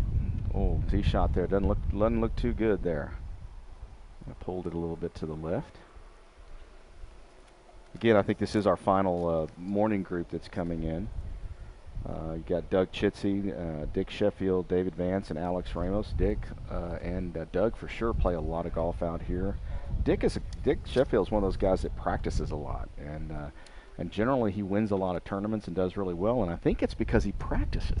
Well, you know, there might be something to that. Yes, Kevin. you know, I just find it kind of absurd and repulsive to actually practice golf personally because it's so unforgiving, but I do see Dick puts the time in on the range and on the green, and that's probably why he wins a lot of tournaments. You know, I thought it was just a combination of being out here and Michelob Ultra. It's possible. That's actually my reason for being here. So these guys, as they're coming on down, looks like somebody got into some tree trouble on the left, and let me tell you, that is not where you want to be right now. I was just about to say that spot right there is what can make number 18 a nightmare. It really shrinks down, and I mean those houses are close, and you can't get them out of your vision, and the trees are right there, and so yeah, it looks like they may have had a little tree trouble to start out. Yeah, and you know, at that point, it's almost worth just taking the stroke, get back out into the center, and save what you can. Yeah, and I think in this type of low ball golf, if your partner is in good shape, that's exactly what you should do: is play smart, play safe. You know, sometimes bogeys win tournaments. You know, I mean, if you make the bogey at the right time instead of a double, or instead of doing something foolish, it can make the difference in your score or the overall. So, we'll see how it all puts together. Looks like they've got one person out in the middle of the fairway though, so that's good.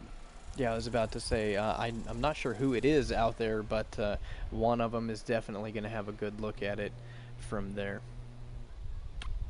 And you're right, you know, you never want to take a bogey, obviously, but bogeys can win tournaments for sure. And when you're on that side and in the trees, looking at it, sometimes you're thinking, man, I think I can get out of it, you know, I think I can get under and back out down the fairway. But at the end of the day, it comes down to what club you're more comfortable with. If you can get out down further into the fairway because you want to come in with a 7, that may be the shot you decide to go with. Right. If you're comfortable with a 4 or 5 and can get out down there, you know, that may be the safer, better play. Well, I think it also depends on what type of tournament you're in. I mean, you were saying earlier in the broadcast, I mean, when you're playing a scramble, you might just go for it. What the heck, you've got 2 or 3 other guys to take a shot. But in reality, when you're playing low ball, it makes a lot of difference. I mean, there's guys out here that, you know, you get both guys out of bounds, I mean, there's no recovering from that. And so yeah, that's a great point. I mean, you know, a lot of it is going to depend on how you and your partner are coordinating what you're doing, you know. And you might have a partner that says, hey, don't worry about it, I'm playing safe the whole time, so if you feel like it, take that risk, or vice versa. But low ball is definitely a little more unforgiving than a scramble. Looks like Doug Chitsy's coming in. That's not a bad spot to be in. He's got a straight shot in here. Gets to take a full swing. He probably took a 6-iron from there, maybe 6 or 7. Nicely played. Oh, on the edge of the trap. May have tripled in. I don't know if we got an angle of that, but yeah, I couldn't see it from here, but it looked like it might have held on that top ridge. It sure might have been. David was standing over there a minute ago. He was going for that pristine spot for that straight putt. That's what he was hoping for.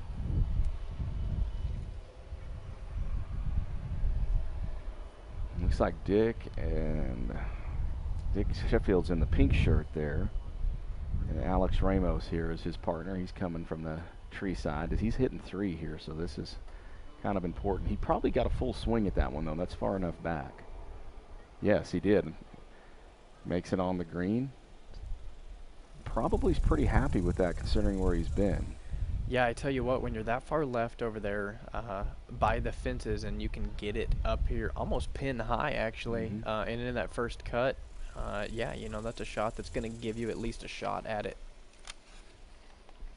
Well, David Vance looks like he is our guy that was in the middle of the fairway, and that would be a good spot to be coming from. And our camera's on Dick Sheffield.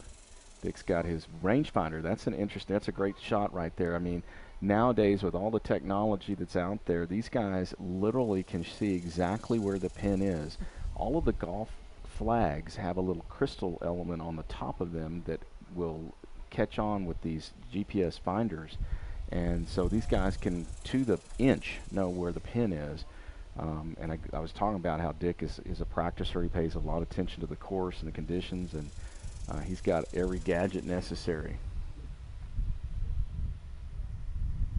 It looks like he's got a hybrid out down there. Yeah. I'm going to guess maybe, what, 4 or 5 hybrid? Yeah, you'd think so. He's a little further back, but sometimes, like you were saying, it's a little more comfortable to take a fuller swing with one of these clubs than to hit it a long ways and take a short iron in. But he's got a perfect angle. Let's just see how he plays it.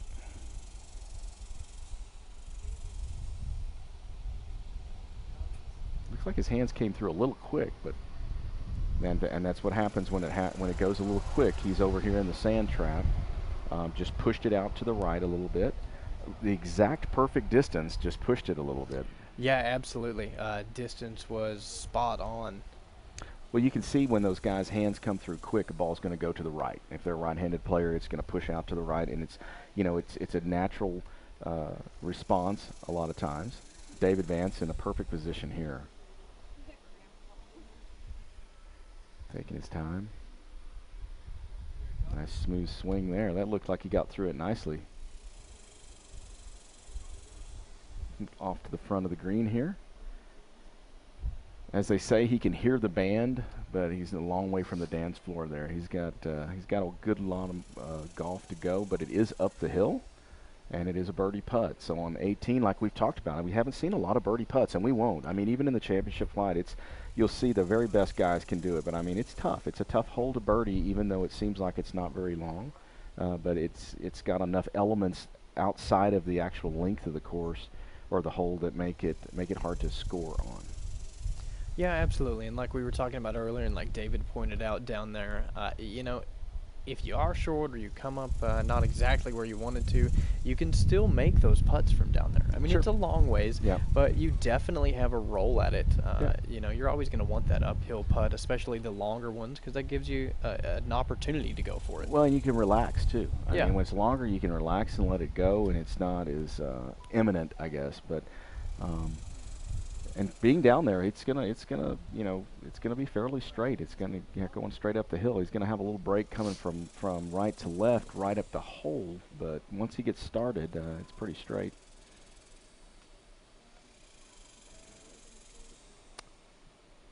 Everybody's surveying the damage here. We got, and you were right, Cody. That ball stayed up out of the sand trap, so it's not too bad. Dick Sheffield in the pink, like I said. Doug Chitsey in the funny little hat walking in front there. And Alex Ramos in the blue hat. So, Kevin, when you play, do you have a preference when you're in the first cut right off the green? Do you tend to chip more or putt more, or does it really matter? You do either way? Pretty much the real, actually, I generally tend to putt. I think that more players that are more advanced, and we'll look as we see, Alex here is probably more advanced. He's got a little more touch with his pitching wedge or his 8-iron or whatever he's choosing.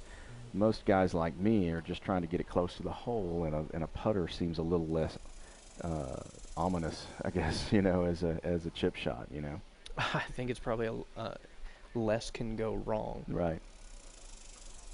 It's what I like to call a Texas wedge, my putter. Yeah. Just off the green, because you keep it out of the wind or anything comes into play. Well, it's just, you know, doesn't take as much talent there. I don't know if that's the right word for it, but it doesn't seem as scary. I'll put it that way. You're saying I'm not talented because I use my putter off the green. Notice how I quickly went politically correct after I made my comment. Dick Sheffield out of the sand there. Textbook sand shot. So he's got a straight putt for his par, though, so he knows where he needs to be. This is a little bit of a tester. It looks like Doug's got the ability to get a stance there, even though it's a little precarious. As long as he can hold his balance there, he should be okay there.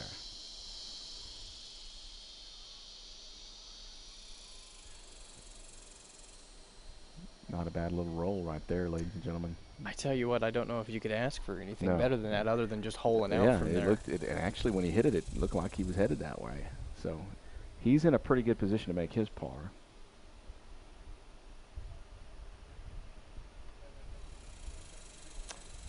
Another little interesting tidbit, you know, you can see that David Vance is actually further away than Alex, but since Alex is not technically on the green, he gets to go first. Some nice touch there. It really was. So again, you can see the skilled players that have that shot you know, they'll choose that pitching wedge or 7-iron, 8-iron or whatever as over a putter because they can feel it that way. Well, I just hope that David was down there watching. I don't have anything else to do. Of course I'm down here. Other than trying to get a place where it's shady. So. Hey, that's what Kevin and I were talking about. I spend a lot of my time under the trees for that reason. Looks like David's going to take a long look at this putt, and you can see his partner, Doug, is kind of, you know, helping him read it a little bit. And that's another big part of a partnership event is, you know, being able to communicate with your partner and let him help you read some of these putts and, you know, work together on how far it's supposed to go. And you can see they're conversing about it right now. And I think, Cody, you said a second ago, it's true. I mean, you know, David believes he can make this putt. I mean, it's really not that challenging from the perspective of what the ball needs to do. So it's a makeable putt. And you can see that he's asking Doug to tend the pin. That's what that's called, tending the pin. And he's holding it in, but by rule, the pin has to be out of the hole by the time the ball gets there. So David's going to line up on it, and then as you see him hit it, then Doug will take the pin out. Gives him a little better view of it. Didn't quite get there, so he didn't have to take it out, but still not a bad putt. He's got a nice, easy par roll there. Yeah, absolutely. You know, if you're going to come up short, it's always nice to have a couple straight feet left than, you know, half the distance. Well, it's interesting. This group, again, is a group that plays here quite often. And you've seen both of them in a little trouble, but they've all managed to put themselves in a position to score. And you know, I think Dick showing a great, you know, wasn't necessarily in the best position in the sand, and his partner was over in the trees. But you know, they've got a good shot at making par here. Yeah, absolutely. And you know, we said it before, but par on this hole, you know, that's be. You'd be very happy with it. Pleased with. Yeah. You know, quite honestly, if you get a birdie, if you're in the 5th, 6th, 7th, 8th flight, if you make a birdie on this hole, you're cashing in on some of the day money there. You don't want to skin, because there's just not very many of them. I know David and I did this a lot the last few years, and we would sit here almost an entire day sometimes without seeing even a birdie. You know.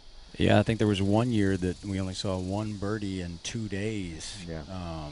It's tough. I mean, you know, you talked about it earlier, guys, about being amateurs. I mean, these guys are amateurs, and so all of a sudden you come up on a webcast, and to them it just looks like TV tower. I mean, I know it's only on the web, but they see So TV cool. cameras, and it gives you a little bit of the shakes if you're not used to it. So for sure. Our camera guys caught Dick Sheffield. What a great job there is. Again, came out of the trouble, makes his sandy par. That ball never moved. It was in the hole the second it hit his putter. And again, I guess it's that practice stuff. David Vance makes his. So great finish for these guys. They struggled a little bit in the hole, but way to go. 2 pars there. You know they're going to have a smile on their face when they finish that hole from the position they were in. Yeah, absolutely. And, like you said, when you start out, one of you's in the trees and you're just sitting here thinking, man, how are we going to pull this out? It's super hot. I might be tired already, and these greens have been killing me all day long, and now I'm in the trees. And then you come out with a par, and it's phenomenal. That's partner golf right there. I'm just telling you. And it worked out good for all teams involved there. well, it sounds like it was a tough round for those guys. They're making way off. I was talking to Doug and to Alex both, and they both were 2 over, both teams. Well, those guys will definitely, for those of us in the player pool scenario, I would highly recommend both those teams because they may have had a bad. They are all exceptional golfers and will score better as the tournament goes. And talk about that, Kevin, the player pool. I mean, for people who don't know what kind of happens with that, that's later on tomorrow evening, correct? Yeah, it's tomorrow. Actually, no, it's this evening. Tonight. Yes, sir. And it's an opportunity where the players can come in and purchase themselves in a player pool. It's all the money that is put into the player pool is paid out to all the players. So it's just an opportunity then for them to come in and purchase themselves an opportunity for, making some more money. It also, I'll tell you what, the player pool party does that's so good for golf is, you talk about a guy like Doug Chitsey. He shoots 2 over. That's not a great score for him, and so he can come in tonight and. Basically, the tournament kind of starts over because the Calcutta, if he can score well in the next 2 rounds, he's going to have an opportunity to cash. So it helps ease the pain of a bad round, but it also gets these guys an opportunity to cash a little bit. It's a lot of fun too. We have Steve McNabb from 2 Pro Club Management. Which we do the Bentwood sister clubs with, is a fantastic auctioneer, does a great job of managing. We will sell every team in this event tonight. So there's 103 teams, 206 players, and everybody will have the opportunity to purchase themselves. Or if David, if you so choose, you can get in on it and purchase a team and get in the game with them. And that's, I think, a big factor is like some of the people that aren't even playing in the event can get in on it. So that's open to anybody? It's not a member, or if they come out tonight, they can just participate in that? As long as they are, an active person that's supposed to be here, yeah, that's for sure. You can get wristbands to be able to be available for the events. Call the golf shop for that at 944-8575. But yes, sir, it's open to people. Well, Kevin, you were talking a little bit earlier about catching one of the skins for the hole. Talk to me a little bit more about how that works. Okay, when you start the day, you get an opportunity to buy into the skins game. And what the skins game is everybody within your flight has an opportunity to put in $5-10, whatever the number is. And if you have the lowest score on any hole, so in other words, if one person has a 3 on number 18 and they're the only person to have a 3, they win all the money.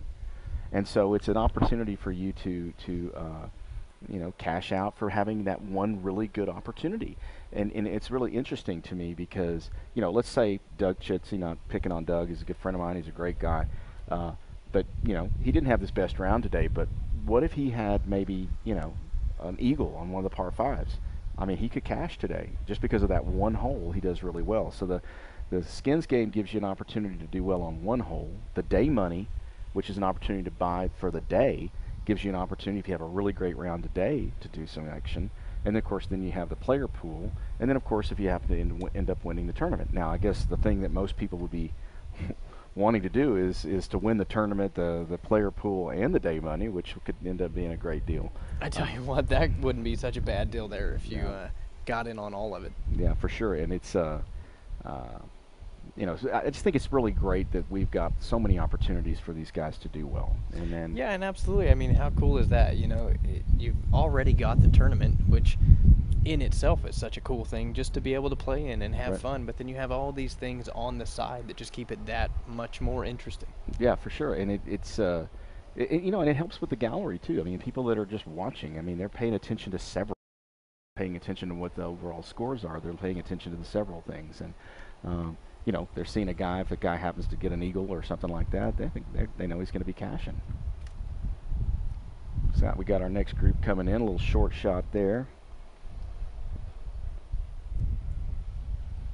Yeah, looking at that shot, I mean, I think he liked it. You know, after he hit it the way he was looking at it, I think he liked it.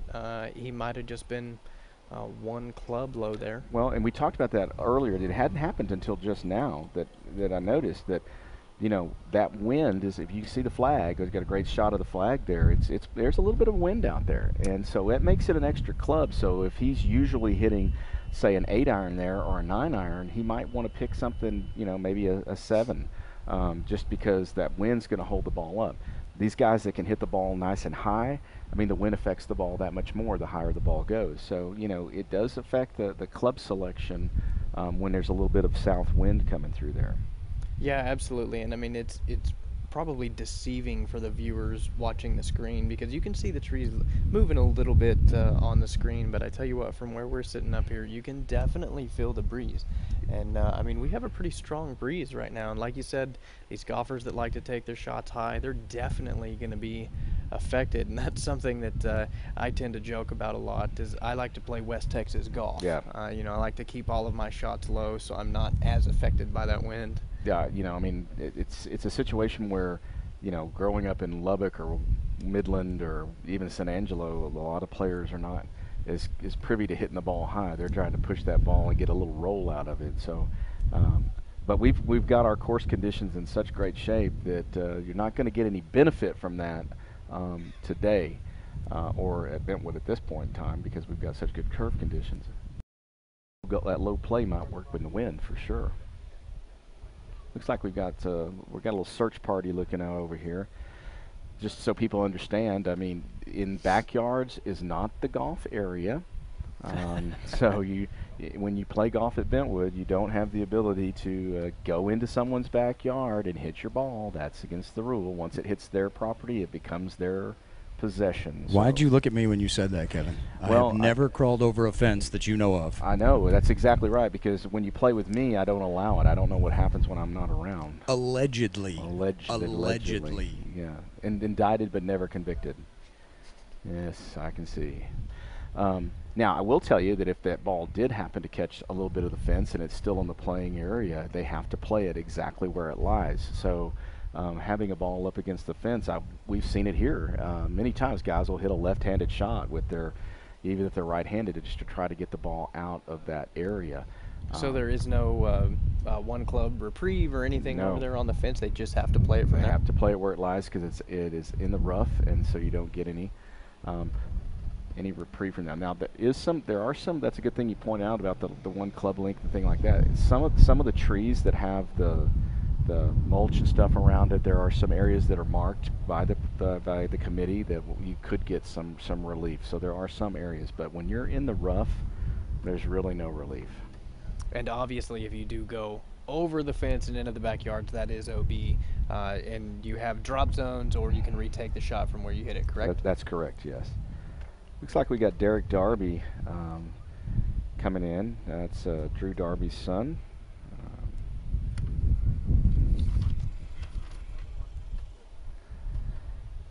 They're playing with Jim and Bub Bailey and Derek Mahaffey. Looks like they're having a little struggle there. Don't have many dancers on the dance floor in this group. Jim and Bub Bailey are from the Mertzen, Texas boys. They play this tournament every year. They make it a family affair. We appreciate those guys supporting the tournament every year. Looks like the course is getting the best of both teams at this point. Yeah, and you know, as the day goes on, Getting up to 3:30, 4 o'clock here, these guys are definitely going to be feeling that heat as it just bears down on them. Yeah, and this is our first group that is making the turn. So they've only played 7 or 8 holes now so far. And again, like I told you, we didn't start out on number 10 today. So basically, they're going to finish their first 9 after they finish hole number 10.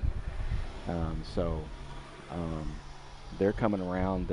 They should be a little fresher than the other guys.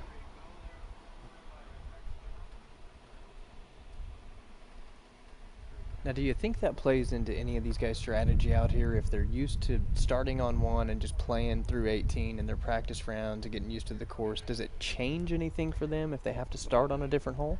I don't necessarily think it changes them. I think there's a bigger factor is one of the things that's here at Bentwood that's so cool, if you remember, I mean, we don't charge you for cart fees. Your cart fees are included in your membership. So, you know, you literally can come out and play 4 holes. You know, if you and your son want to come out and play, back in the old days, you had to pay a cart fee for your son, a cart fee for you, and you might decide not to come play golf if you only have time for a few holes. So with the policies we have, I mean, you can come grab a cart, go play 5 or 6. And the point I'm making is I generally believe that a lot of people take advantage of that, and they oftentimes just play the front 9. And so the back 9 doesn't necessarily get hit and played as much. I don't necessarily think that the back 9 is that. It just, you know, you don't have as many looks at it, and so you'll see that players will score a little better on the front than on the back. Yeah, and I mean, knowing that now, what a great opportunity for guys to come out here and say they've been struggling on just a couple of the holes and they just want to get out for the day and play both of those holes. They can do that, and they're not having to pay a cart fee to get out just for those 2. Yeah, and I think it's just a sign of the times. I mean, millennials only have about a 15-minute, you know, attention span anyway, but as we get, you know, as things have happened, people just have less time. There's just so much going on in the world, and so, you know, having to commit to 4 hours to play 18 holes of golf is, you know, is tougher for people these days. Yeah, absolutely. I mean, I'm quite surprised myself that David hasn't just wandered off into the trees to go look for shiny things yet. Did y'all say something to me? No. You saw a squirrel. Oh, okay. I did realize that Derek Darby is trying to match his ball with my shirt. Yeah. If you hadn't noticed that, so. Well, you've got one fan. I'm gonna have to tell Derek he can borrow this shirt tomorrow if he wants to. If he's gonna keep playing with that bright of a golf ball. It's harder to lose those. I don't know. I do a pretty good job of losing pretty much any golf ball. Like Jim and Bub Bailey made a really nice chip shot while we were talking a minute ago. He's got nice feel with that pitching wedge. And again, these guys are in the you know, just started at 1 o'clock today, so they're some of the lower, you know, they're not the championship flight guys, and so you'll see that they may struggle a little bit more. What kind of handicaps are we looking at in this flight here? Well, you know, it varies because basically the way the committee looks at things is there's basically a parameter set to how much difference you can have. But on the one hand, you may have a player that is 10 or a 12 handicap playing with a 16 or 18 handicap, and that's where the committee comes into play, as they help us make that choice as based on what their gen handicap system gives them.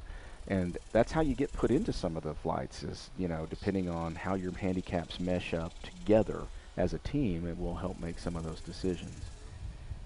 But in Bentwood's partnership, you'll see guys that are 18 to 20 handicaps playing. Derek's a little short with his David Wagner fan ball. Well, don't say that too fast 3 times. I think I should be offended by that. Bub Bailey's going to show you how it's done, Dave. Watch this. Oh, man, I jinxed him. Just on the outside. He was very, very confident on that, though. It looked like he had it read just right. He's chatting it up a little bit. Well, it's like you said while we were talking, he had a great approach from right there just off the front of the green. He did. Lots of touch. Comes Jim Bailey in. He's pretty salty.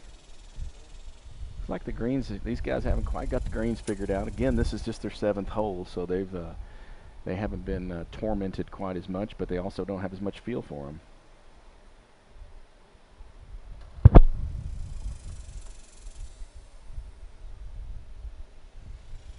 Just getting a good look at it here, and this is definitely a makeable putt. Sure.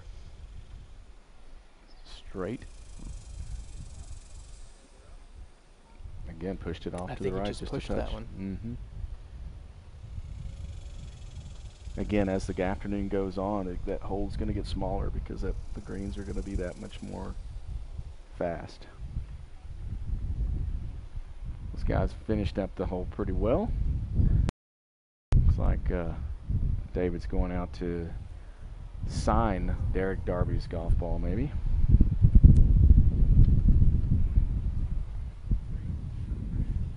Looks like we got him down there. Got to turn the microphone on. That's the thing. So Derek Darby here. How'd y'all do today, Derek?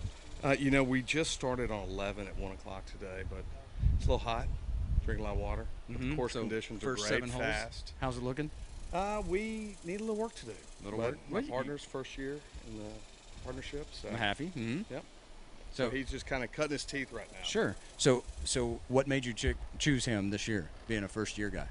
Well, my partner from last year had an injury, and so, you know, Steve's a good buddy of mine, and he'd always wanted to play, and so I said, let's go. All right. Well, best of luck to y'all. Thanks. Rest of the day. Stay cool. Well, you know, David, we actually got to speak with them earlier, and I'd just like to point out that is Mahaffey, and it does not have a C in it. Because he mentioned to us that a lot of people like to put a C in his name. I wonder why. I don't know. Our next group coming up is Don Skinner, Marvin Hill, Lonnie Briley, and John Fortenberry. John and Lonnie are both big participants in all of our events here at Bentwood. John's on our partnership committee. Lonnie, I would say, is on our social committee for the golf committee. He's always got a smile on his face, and he's such a big supporter of our club. We do appreciate those guys. They do a lot of work outside of just being members of Bentwood, and it makes it such a nice community to have guys like that. Been playing with Don Skinner and Marvin Hill.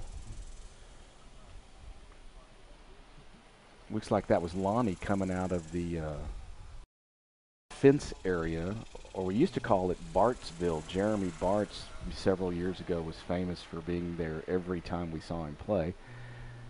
But looks like they came out of it pretty good. He's right down here in front. Marvin Hill taking that shot. He's a little short, just like we've talked about. Maybe needs to take one more club to get that done. Yeah, and you know where his ball was lying right there, it was still in the fairway, I believe, but it was right up against that first cut. Wow. And sometimes that can just cause such a problem getting your club head through there. You know, and the pros will tell you that it's an optical illusion. It's not something that is true, but when you're looking and you're standing over that ball and you're looking at it, it's like the cut. You know, a lot of times it's self-inflicted when you don't get that club head going through.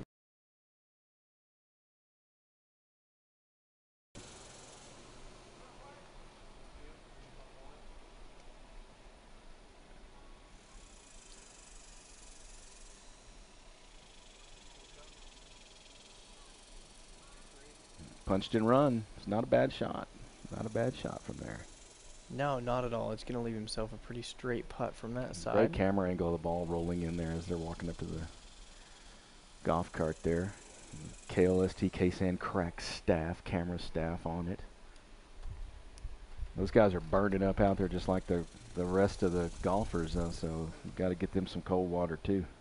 I tell you what, we might need to run some out there to them. We don't want our cameramen falling over. Nope. That's going to make our job harder up here. It's not much of a show without them. That's true.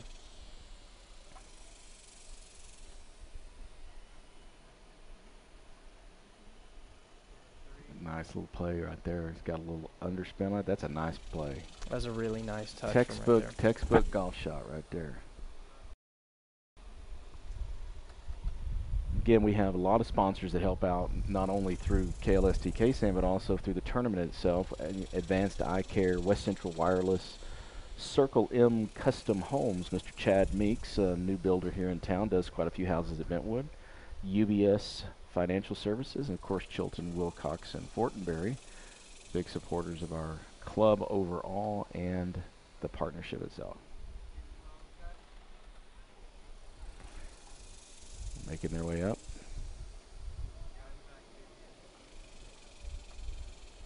I'm trying to figure out if Lonnie Briley is in the Jason Calhoun fan club, David, or is that those are, I would say, the #1 shorts we've seen today? You know, we've always done that every year, try to figure out who has the best outfit, and typically it's more on a Saturday or the finals day that we see the fantastic. But looks like Briley brought it out on the first day. He's just trying to get out in front of everybody. Yeah, he's getting his mojo going on that. Yeah, I didn't know if anybody was going to actually be able to beat Caution Yellow, but I think he might have with that. Well, he's got Caution Yellow plaid with some teal in it, and of course, him and John Fortenberry, they have matching shirts as teams, and I'm sure that Retha, John's wife, picked those out because she usually does pick out the shirts for John's team every year. Well, I'm a tidbit disappointed in Lonnie not having a matching knee brace. I think if we could, I think they would be in a complete no-brainer to win the whole thing if that knee brace looked just like those shorts. I think that's kinetic tape. Yep, kinesio tape. Yeah, there you go. So we're going to discount them 1/2 of 1/10 of 1% on that on point for wardrobe contest. Yep, I think that's fair.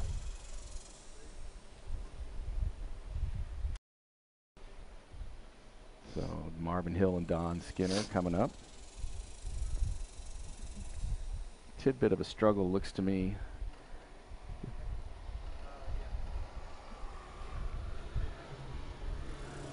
You know, you were talking about tending the pin earlier, and I've noticed recently there have been quite a few changes to the rules, especially in PGA, kind of going back and forth on things. It seems like the game is just definitely changing every year as we move along. Technology has made a big factor in our game, and I think that you know, as they come up with more gadgets and things like that, I think there's actually some movement back towards more of the traditional things relative to golf. I know that you know, some of the taller putters and things like that have definitely been, you know, started to move their way out of the game. David, you want to weigh in on that? Well, so apparently Retha Fortenberry is listening to the webcast today, watching her husband, because she said, I did not pick out those shirts. This needs to be corrected. She is obviously she's going to get and texting me. So well, she's probably going to lawyer up on that. That's, you know, look at John, almost. One more turn, it would have been perfect. Of course, you know, Retha AB distributing all those years, so I mean, it is taste night. It is. We do have that Taste Buds event this evening. Can we get out of here early enough to get over there?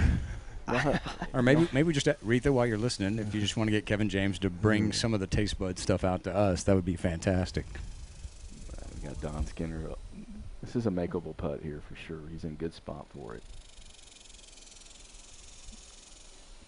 You know, both those guys were just, you know, giving a little more to the green than they needed to, but you know, can you blame them? I mean, it's a lot better to be short than 10 feet past.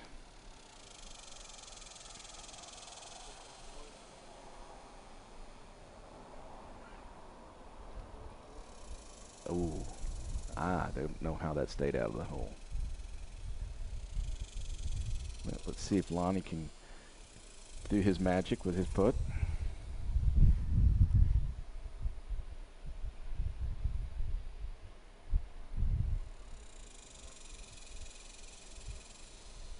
A standard grip. Straight back and straight through. I think he might have just pulled it a little bit there, just a little pull. It was right in the jaws, unfortunately. Looks like both teams got bogeys all around there. Looks like Dave's Yeah, I was just talking to John Fortenberry because we were talking about his wife. I guess he had texted her to tell her that they would be coming up on the cast because they were coming on, and so he said, yeah, Lonnie picked out the shirts, so they can blame Riley. I mean, obviously he wants something to match his shorts, so. Look, I think if you're going to go all out with either one, you've got to have the other one, right? I mean, you can't have just the shirt or the shorts. No, you got to go 100%, and Lonnie's definitely a 100%er. You know, it looks like we've got another just great shot here, right in the middle of the fairway. They're going to have a really good look at it. So we've got Lee Cambry, Cecil Ross, Michael Jones, and Terry Jones, a family affair. Cecil Ross, one of our longtime Bentwood members, financial advisor here. Lee Cambry lives down the street from me, plays a lot of golf. These guys should know the course. They've been here quite a while. And then you got Michael and Terry Jones doing the family thing, so gotta love that.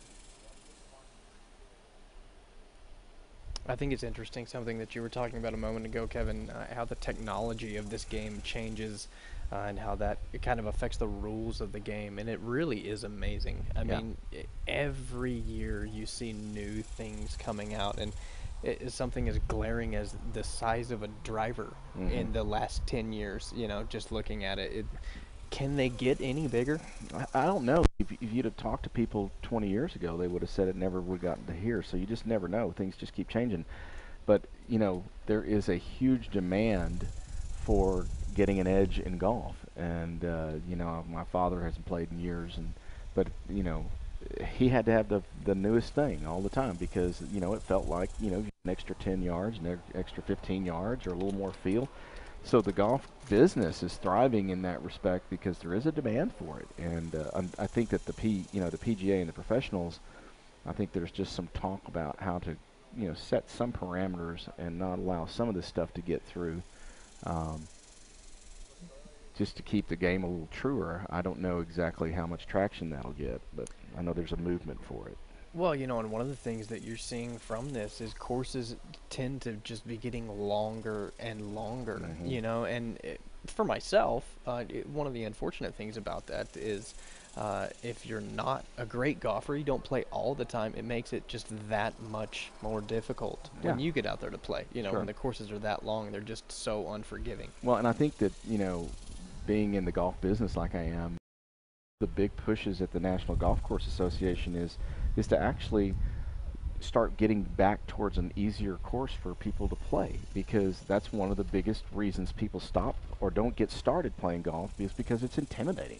And so they've got all kinds of programs out there to try to make golf easier for ladies or for kids or even beginner men to where the course doesn't seem so intimidating. And I think there was a big move in the 90s and 2000s of, you know, let's see how tough we can make this course. Well, in reality, all you did was take everybody who was trying to just play for fun and, you know, give them another reason not to play. So there's a big push to try to, you know, give opportunities for the courses to be set up a little easier, especially for the beginners. And there's a lot of programs being put forth to try to make golf less intimidating, and that technology falls right in there. I mean, you know, if you've got good technology, easier to get started. I mean, there's a big factor there too. Yeah, for sure. I mean, golf is one of those games you can have a blast every single time you play, whether you do great or not. But I tell you what, on the same side, it can be one of the most frustrating games to play out there. It is, and it's, you know, I'm a tennis pro. Obviously, if I got down 6-0, 5-0, there was still a remote chance that I could come back and win. But, you know, if you're playing in a golf tournament and you triple bogey the first 3 holes, I mean, there's not any recovery from that. And so, you know, when you get somebody who's just starting out, and let's face it, when you know, especially if you're a young adult and you haven't ever played golf and you're going to go play with somebody who already plays, I mean, that's an intimidating factor. And you go out there and you stink it up about 3 or 4 holes. I mean, there's just a lot of other things to do with your time these days. And so you might not stick with it. Yeah, absolutely. And golf is one of those sports that is so mental.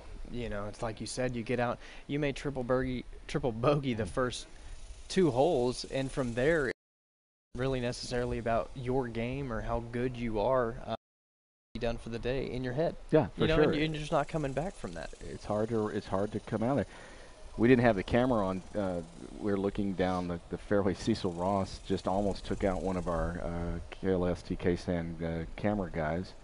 I hope he knows what 4 means, because I think that Cecil yelled 4. I think he might have heard it there. Now, on the other hand, he clipped a little of the tree, and Cecil came out smelling like a rose. He's right down in front of the green from a real tough position, but he got there the long way, that's for sure.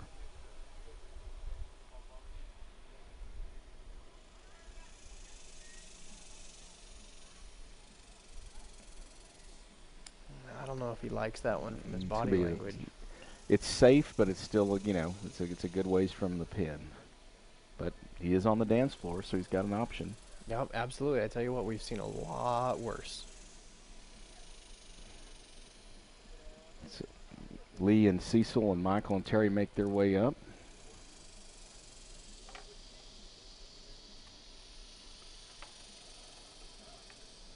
Cecil's a double tennis and golf player, but he does both out here.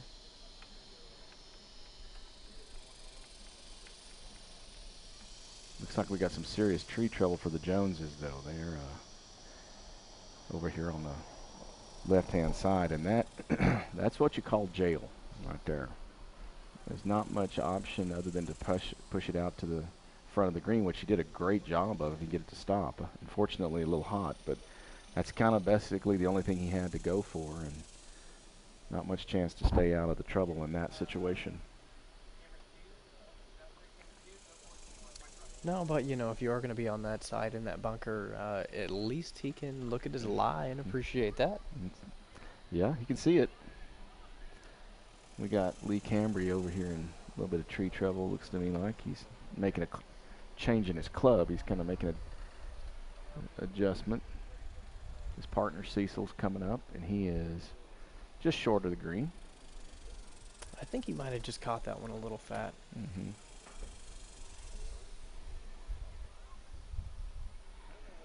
Now Lee plays quite a bit, and so he probably wouldn't like to be here, but I think he's probably been here a few times, so he may have something up his sleeve.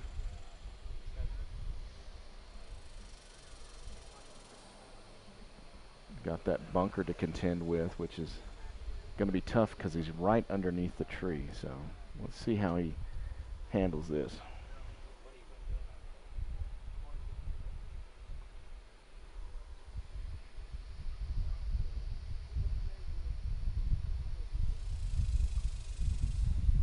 Oh, the good hands. That right there, I don't think that anybody could hit a better shot than that from that spot. No, I don't think so either. You know, what a phenomenal touch coming out of there. He couldn't get the ball up very quick because of the tree that was right above him. Right. And then, like you said, he's got to carry that bunker. And with the speed of the greens, yeah, what a great touch. Yeah, there's almost no way to stop that ball, and he did it. That's pretty cool. Jones coming out of the sand.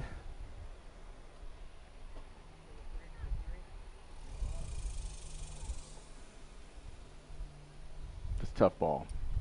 And you'll see these guys that don't play, you know, 3 or 4 times a week are going to have trouble coming out of the sand. And stopping it on these quick greens makes the sand something you want to try to avoid at all costs.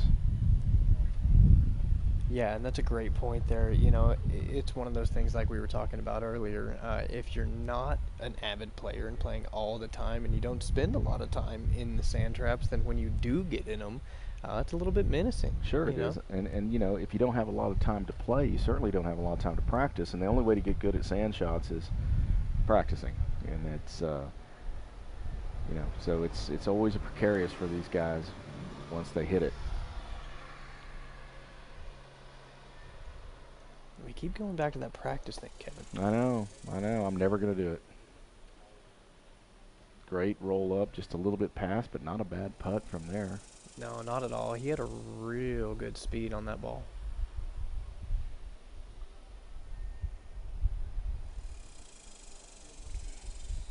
It's like Terry Jones coming up.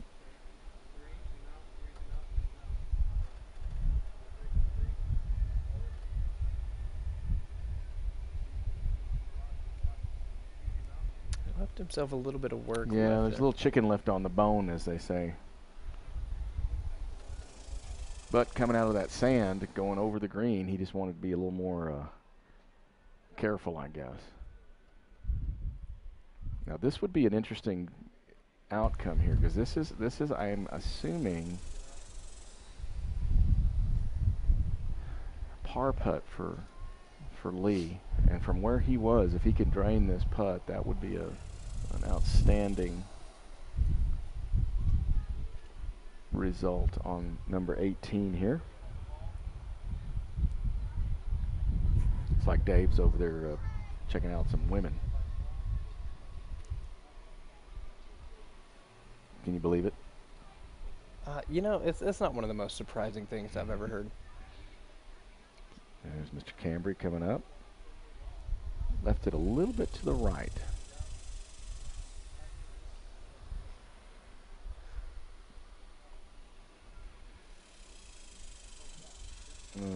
What they're doing right there in some of the lower flights, they have the gimme rule in the play, and that helps with speed of play and that sort of stuff. And well, if they can get it what they call inside the leather on every on every flag stick, there is a little mark, and as long as that ball is inside that mark, they can pick that ball up, and that helps with the overall speed of play for the players. Little roll by. Dave, who do you got down there? You want to introduce us to your friends? Can you hear me? Okay, yeah. I'm way over here. I walked way off, but I'm over here with Christy Ross. Of course, her husband's playing over here. How's he playing? Have you seen how he's playing today? I mean, you're following him around? Yes, I'm following him around. He's doing a great job.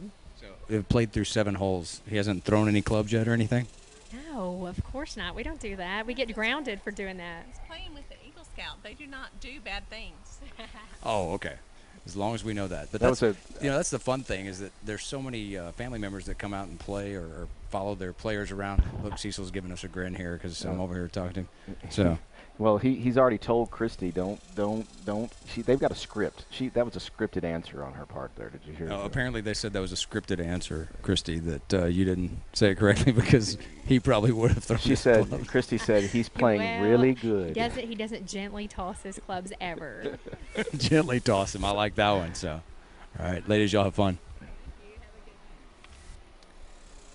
Looks like we got another next group coming up. That's Chuck Bailey, Steve Bailey, Jesse Fitchett, and Jesse Estrada. The Bailey clan, all of the Mertzen boys. Almost took Wagner out with that ball. I tell you what, man, that caution yellow didn't help him at all. Yeah, it's right here, by the way. Yeah. Like within 2 feet of us. Did you spot that one down we there? We didn't even see it, so yeah. So, Diesel, how are you, sir? Trying to see who that was that made that shot. It's one of the Bailey boys. He was in a definite tree trouble situation on that one, so I don't think he was actually going for you. I think it's someone who doesn't like me is what it is. Maybe they have a grudge or something. Yeah. Oh, David, there's nobody out there with those feelings. Cody, I think it's really interesting, though, how many times we see these guys off to the right or off the left. How few, out of how many teams we've had come through in the last 2 hours, there are, I would say it's 10% are actually in the fairway. And that's just the way the course lays out. And if they don't, they play that tendency of that tee box, it absolutely pushes you those directions. And it's funny, no matter how much you compensate, it seems like they find them way over to the right every time.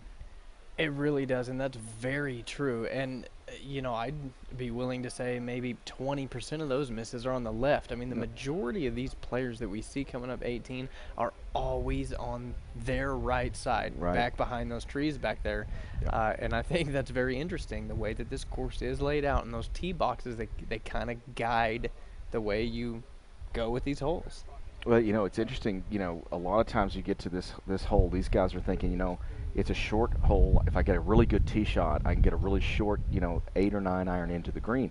Well, then they kind of overplay their drive, and their hands come through a little fast. And if they're right-handed, they're just going to push that ball out to the right, because that's what happens when you get a little ahead of that ball. The ball keeps going off to the right. So, so that's why we find them out there. Is they're looking at the opportunity of a shorter hole, but then they end up putting themselves in a bad position because they're getting those hands through too fast. Now let me ask you this, just because this is the first time that I think that we've seen this today. A second ago when that ball was going towards David over there on that side, he on the right side over by that fence. Now, is that a viable strategy to kind of carry it down that right side? Well, yeah, and I think it's great that you pointed that out, because he was right behind a tree. Now, he could have either pushed it off to the center of the fairway way back there, or he could play it down his right side, our left side. He's in trouble either way, and so I guess he just made the choice to come down here and deal with the bunker as opposed to trying to hit a long iron into the green. So yeah, I don't know if it's a viable strategy, but I could see where if your ball is in a position where they're right up against a tree like that, that might be your only choice.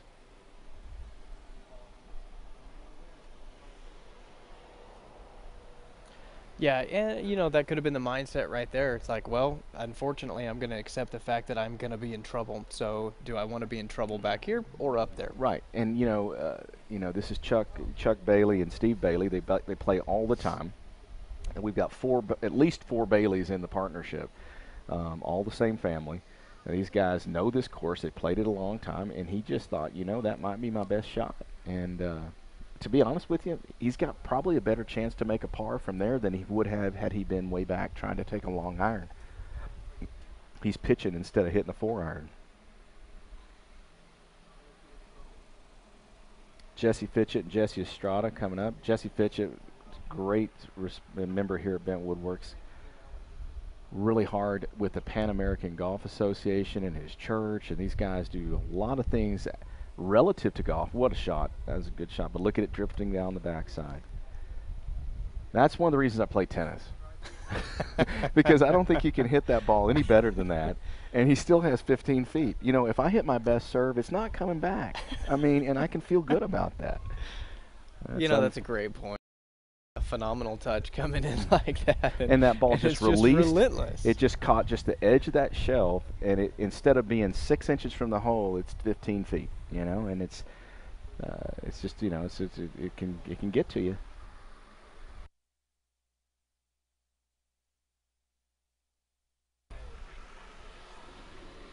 This is Steve Bailey here coming in. He's the guy that took the ball down the side there. Let's just see how it comes out.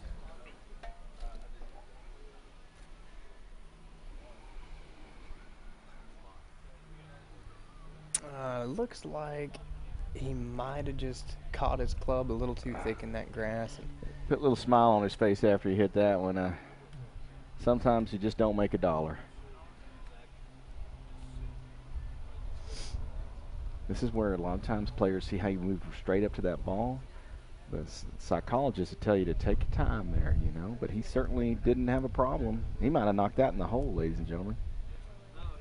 Well, there's nothing wrong with that, and I'm glad you pointed that out, because it goes back to the mental aspect of this game, and you're exactly right. You make a bad shot, you get kind of flustered, and that is what they tell you. They tell you to back off a little bit. And, yeah, because you rush things, then it just makes it that much more difficult. But he certainly didn't have a problem sticking that one close.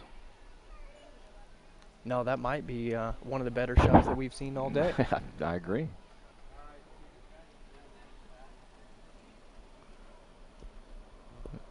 Coming in onto the green there, that's Chuck Bailey right there, and doing his Wes Evans imitation with the cowboy hat. Plays a lot of golf all over West Texas. Looks like Steve's looking for his gimme, but he didn't quite get it, or did he? They're going to make him play that one. Looked like it was just outside. I think they're going to make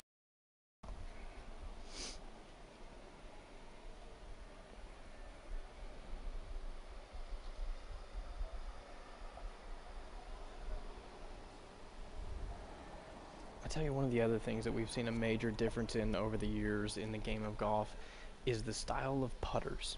Yep. You were talking about it earlier. There's so many different grips. There's so many different putter heads. It's amazing to see the difference. Yeah, and I mean, it's kind of cool though, too, because they've kind of made them to where they're customized, and even in the clubs themselves, they've got launch monitors and swing speed statistics and all this stuff to fit the clubs to your game and to your stature and all that kind of stuff. And I think that stuff's viable. I think it really is. I mean, you got a guy that's 6 foot tall versus a guy who's 5'5". I mean, I think there's probably a difference in what kind of swing speed and stuff that they would be using.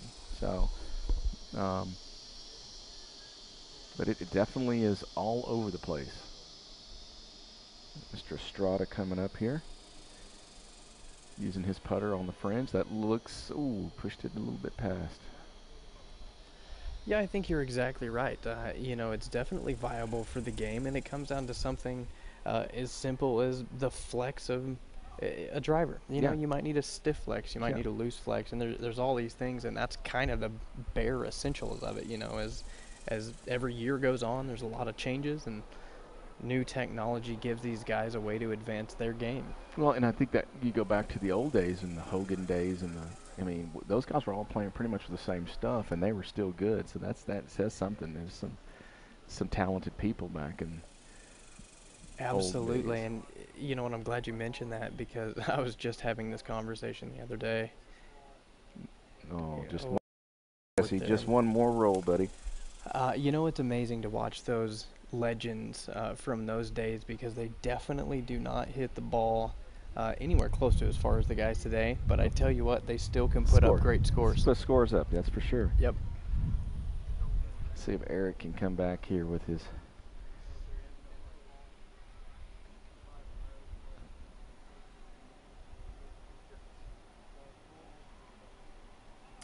Oh, and it doesn't get closer the hole on a miss than that.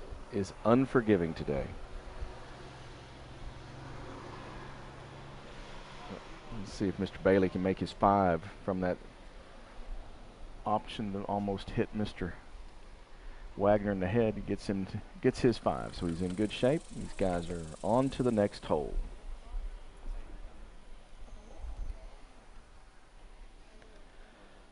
All right, well, as this next group approaches up here on 18, we're going to take a quick break, so we will be back shortly.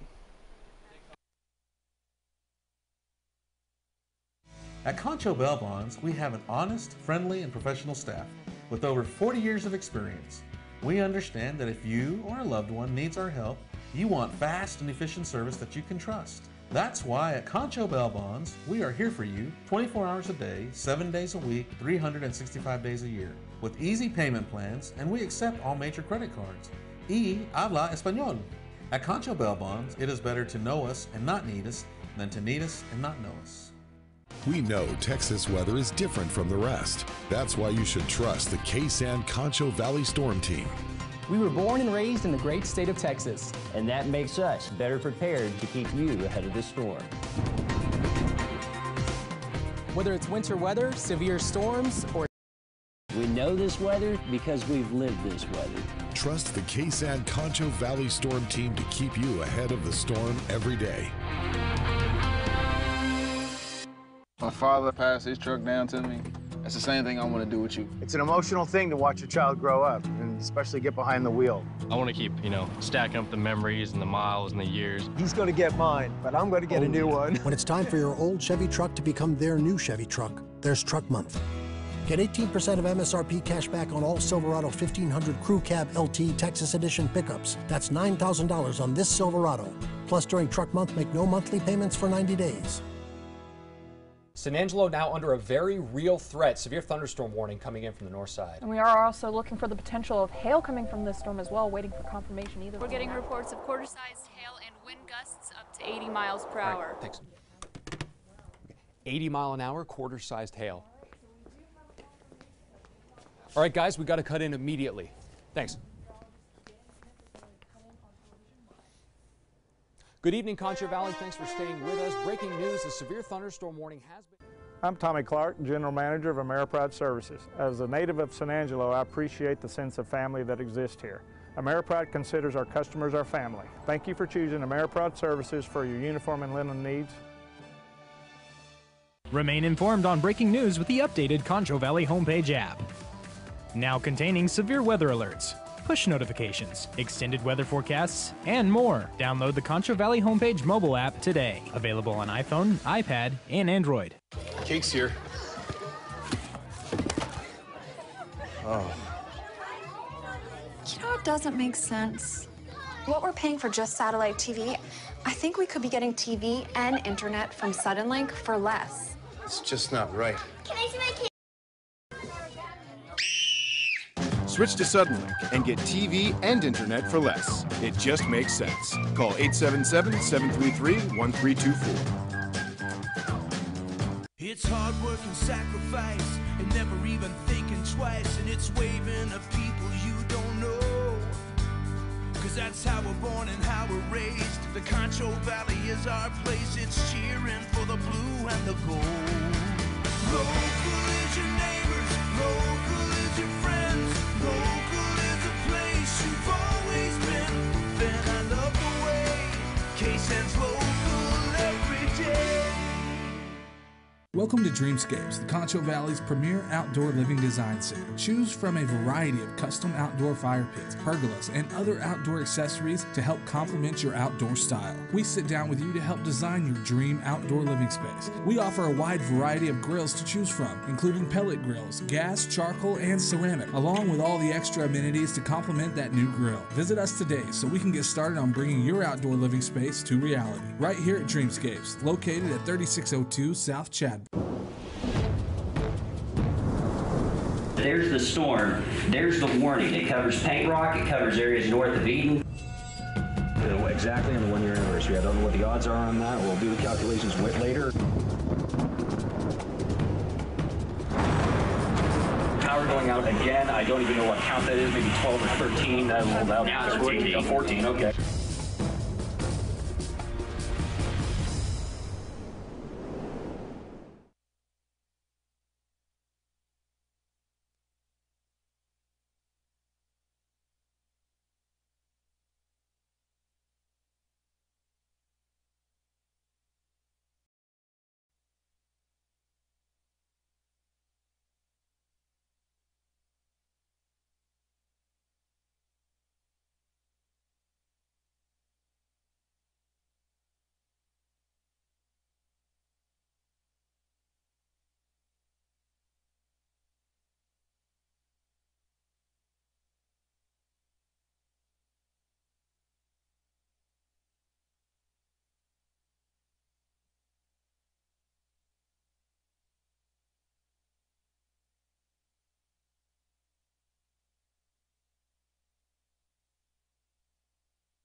Welcome back, guys, and thanks for joining us for Concho Valley Homepage's coverage here of the 2018 Bentwood Partnership.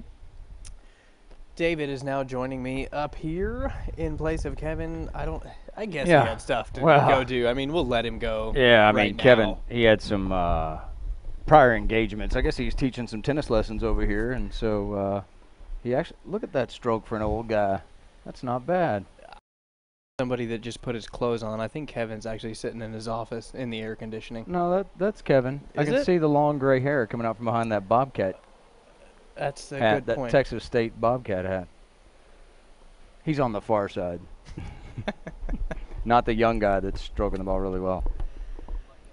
All right, so getting back to the tournament here, again, we've got this next group coming up. They're really spending a lot of their time on their right side over in that trees.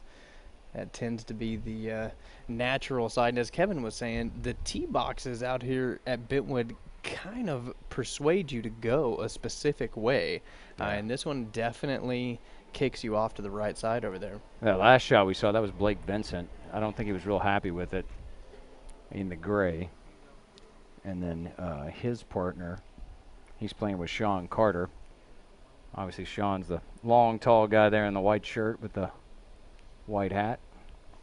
I'm not sure. I didn't see who it was, but the ball that we have up here on the green, that's definitely a makeable putt from over there. And as you got a first-hand look earlier, that's actually a pretty straight putt from that side. Yeah, because you're sitting right on that ridge right there, as Kevin talked about earlier. I mean, it's a straight putt, and you can kind of tell when you're looking at the green and the shadows that are coming across the green now with the flagstaff. You can see the line of the shadow of the flag, and you can just kind of tell it almost lines it straight up. It's a straight putt across there. Yeah, it really is. And with the speed over there, you're right on the middle of that ridge, so you don't have to contend with up or downhill. And I tell you what, that shot right there is just a great touch. That's the team of Josh Middleton and Colton Sonnenberg. He left himself with there and just past the hole. I mean, we have seen those putts made, so he's going to have a real good roll at that one. So there's Sean Carter in the white hat coming up just in front of the green. Got a little pitch here.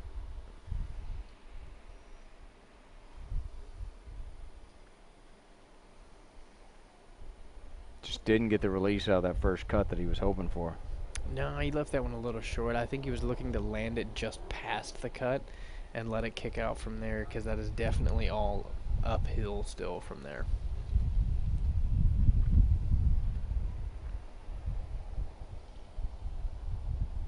So we're about halfway through the groups that teed off at 1 o'clock from 11.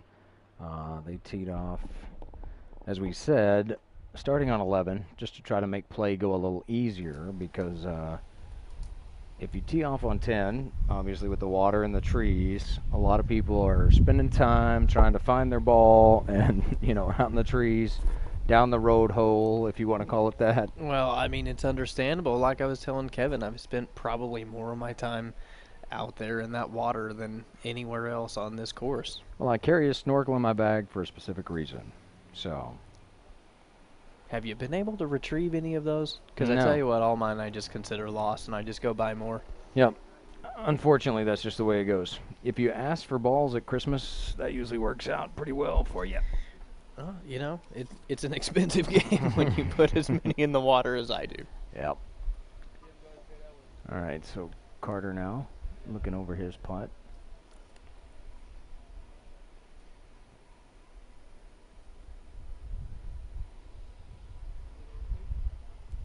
His partner, Blake Vincent, looking on. I think that putt was actually pretty straight. I think he just pushed it a little bit. Yeah, it looked like he just pushed it a little bit to the right. Sean trying to look at it again afterwards, saying, what did I do wrong?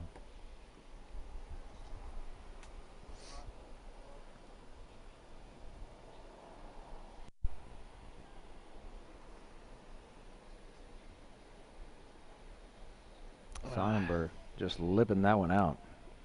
I tell you what, 18 has just been unforgiving today.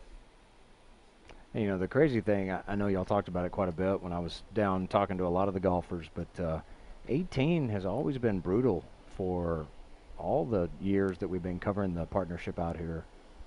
They just have a tough time with it, and it's a hard pin placement today. Yeah, and you know, it's one of those things, it's a deceptive hole. You know, when you're on the tee box down there, you're looking at it and you see just a little bit of a bend to the left, and you're like, you know, I'm just going to put a drive down there, you know, try and get on that right side, and it just never works out the way you plan on this hole for some reason. A lot of my golf shots don't work out the way that I plan on them. I'll just say that. I know what I want the ball to do. It's just that my muscles and my clubs don't always end up on the same page. Well, you know, it's one of those things you don't have to be good at to enjoy, I guess. What we have here is a failure to communicate between my muscles and my clubs.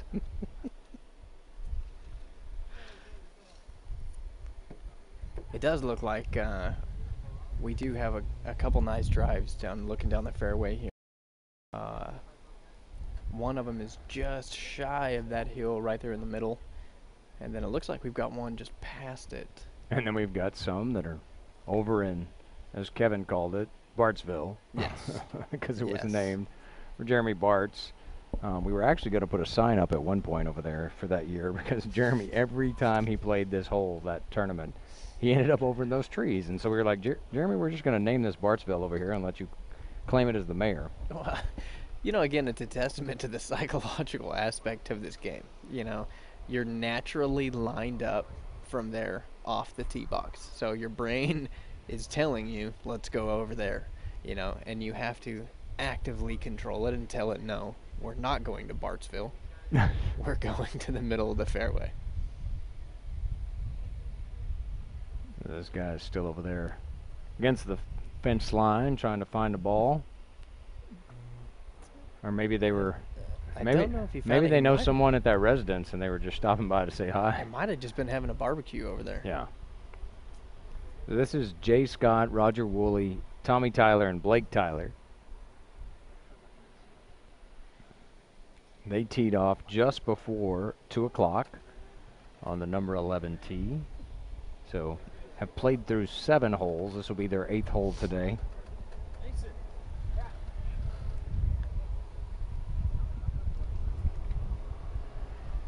It seems like the breeze has picked up a little bit this afternoon. I mean, which is good for us, I'll say that. So yeah, absolutely. You know, that's what we were noticing earlier, and of course we are up above a little bit rather than down below with them, but it is deceiving as you're watching here on the screen. You can't really see the trees moving a whole lot, but that breeze definitely has picked up since we morning. And especially if you look at the flag, I mean, you can tell it doesn't look like it's blowing that much at all, but you can feel a pretty good gust sitting up here in our vantage point that we're in. So here's that monster drive that we looked at. Let's see if we can get it on the green in 2. Not sure that he likes it. It wasn't coming back to the left the way he wanted to, and it did leak out to the right. Didn't quite make the bunker over here, but it is just off in the first cut right over there. There you see it. Yeah, and it looked like his club face was just a little open coming through there. Caused his ball to get over to the right side. He was trying to push it out into right field and leg out a triple. I don't know if we're watching the same sport, oh, I'm sorry. David. Yeah, that's baseball.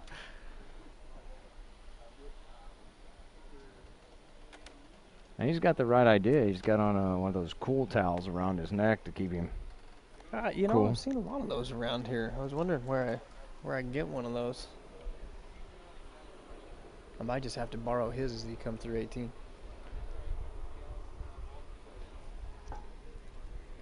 Actually, I think I have a couple of those at the house. I may try and bring them out tomorrow, Cody, if you're nice. Oh, okay. I think I can do that. Be nice the rest of the day and get a cool towel for I love trees. Tomorrow's coverage. Now this looks like he's just off the fairway, I believe. Yeah, he's just in that first cut. Looks like he's got a pretty decent lie, though, still. Well, he kind of sculled that a little bit, lifted up trying to look at it. Yeah, I think he wanted to watch that one go in the hole before he ever made contact with the ball there. Which, not a bad shot. It's almost what we call a West Texas golf shot. Keep it down under the breeze and low to the ground, worm burner, squirrel killer. What else? I think I've Lots of used terms. all of those. Yep. And, you know, it could be a lot worse. He could have had a little vacation on a beach out there.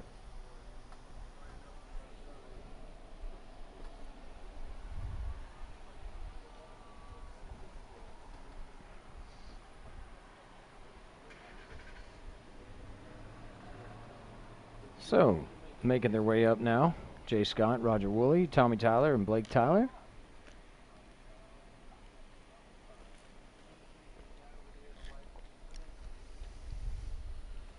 Well, this is going to be a kind of a tricky lie. Actually, not what we're showing on screen. He's got a decent lie here. Yeah, that's He's in gonna that go first right cut. over the bunker. Oh, and it looks No, like he he got about another foot. He might have really liked it. Yeah, absolutely. Just a little bit shy there. Now over here to the sand trap on the other side. You can see This where is the his... one that I was looking at. And this is kind of a tricky lie, and for that exact reason right there, you know, on the down slope of that hill, it's hard to let that club go through it. Yeah, feet above you, and it ended up pushing it straight in the trap. So he'll be coming out of the trap now on his third shot, and just didn't get enough push out of the sand. So. And you know, that's one of those things right there that Kevin had mentioned earlier. Sometimes when you have a shot that doesn't go your way and it's a bad shot, they actually recommend that you kind of back away from the ball and compose yourself a little bit for that reason. So that you don't just walk up and hit it again. And right, you kind of just string that forward. Good old snowball effect. Because if you hit that bad shot and you just walk straight up and hit it again, you're more than likely going to not have another great shot. You know what, and that's usually what happens on my drive on hole number 1 when I start, and I usually string that together through 18. The very first shot of your round, is that what you're saying? Yes.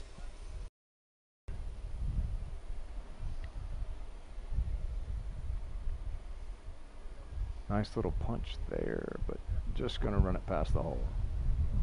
Yeah, and these greens are so fast. And as the day wears on and the heat continues, it just dries out more and more and causes him to roll. I mean, even that there, you could see he lofted it pretty well coming off, but it rolled. That's probably, what, 15 feet he still has left to putt? Yeah, and it makes it so difficult because, like you said, as the day goes on and that green dries out even more, it just becomes brutal by the early evening. And, you know, I was out there, what, about an hour ago on the green, we were talking about that, and you know, I could feel still some of the moisture, but that's just because they douse the greens in the morning getting ready, especially for a tournament like this, and knowing how hot it's going to be out here, the heat just beating down on people. And so trying to really protect these greens, they douse them quite a bit. So there was still a little moisture in there, but they were drying out very quickly.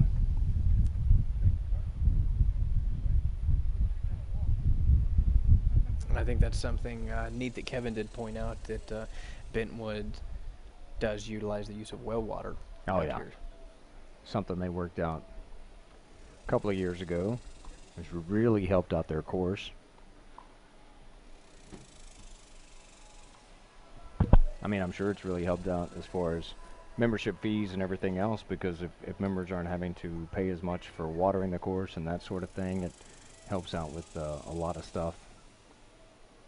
Just left it a little to the left.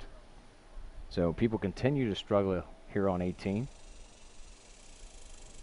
Yeah, and unfortunately, David, I think that's going to be something that we see, maybe not even just through today, probably through Saturday as we continue our coverage here. We are probably going to see people struggle with this hole more than play it well.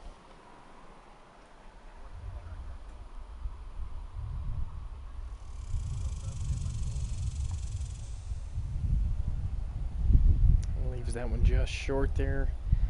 And have a couple of feet. Looks like it'll just tap that one in. I know if you're listening to the webcast, you can tell that the breeze has picked up, because I can hear it blowing across our microphones and our ears as well. So occasionally. Well, like you said, it makes our jobs a little easier up here as we get a nice little breeze coming through. These guys finishing up.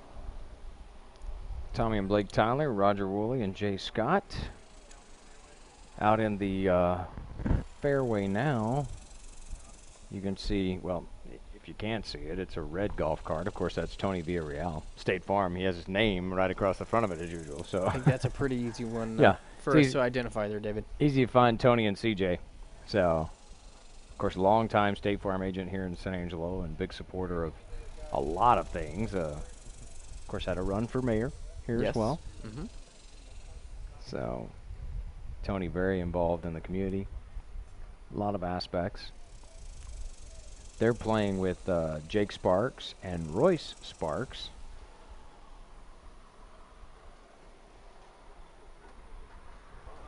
So they're over on the far right side of the fairway, over by the fences over there. So Tony and CJ out in the middle of the fairway now for CJ's shot. That was Tony's second. You'll see the other team coming across the fairway here in just a second. Your picture, their cart's coming across. They just hit there. They are there. So making their way across as CJ gets ready to hit his second shot. A good drive for him.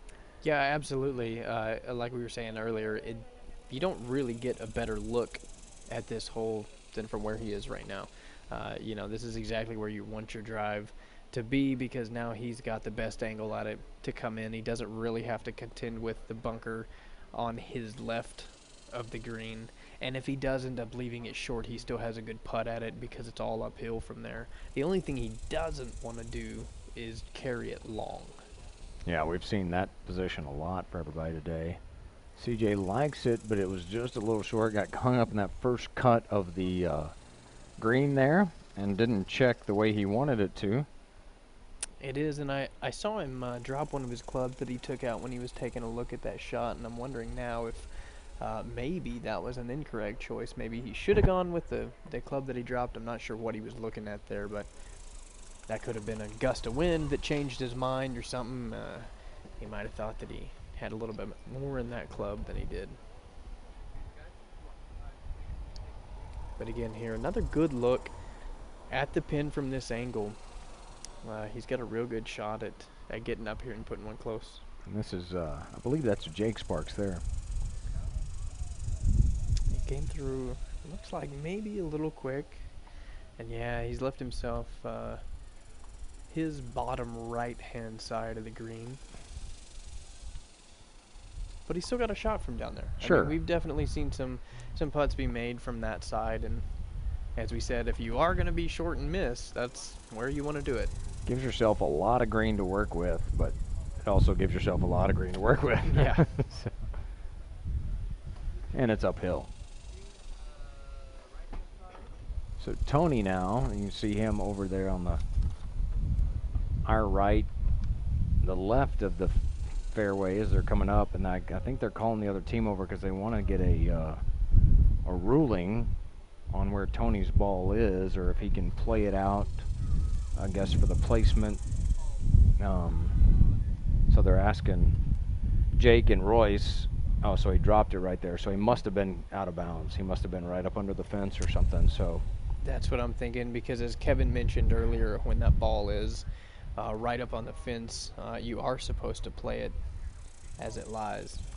Tony just, he's going to have to rely on CJ for this hole, I think, because that was a tough one, having to take the drop and then not much of a great shot there. So he's probably going to be in his pocket and see if CJ can carry him through this hole.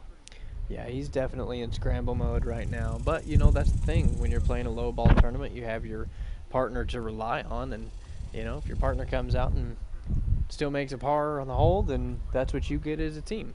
And the other thing, too, is a lot of times you don't want your partner necessarily just to pick it up and put it in his pocket, even if it's a bad score, because there's times that maybe your partner has a bad putt and rolls it past, and you end up having a better score than he would, even though you struggled maybe out in the fairway. Yeah, absolutely. And I tell you what, as we take a look at that shot right there, that's a great touch. And most of the shots that we've seen come from about 25 yards off the front of the green right there have been pretty solid.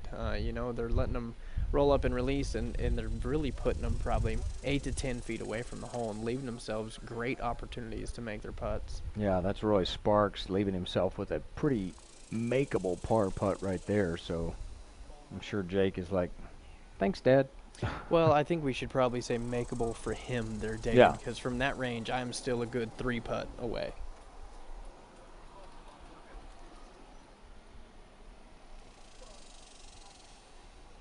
Making their way on the green.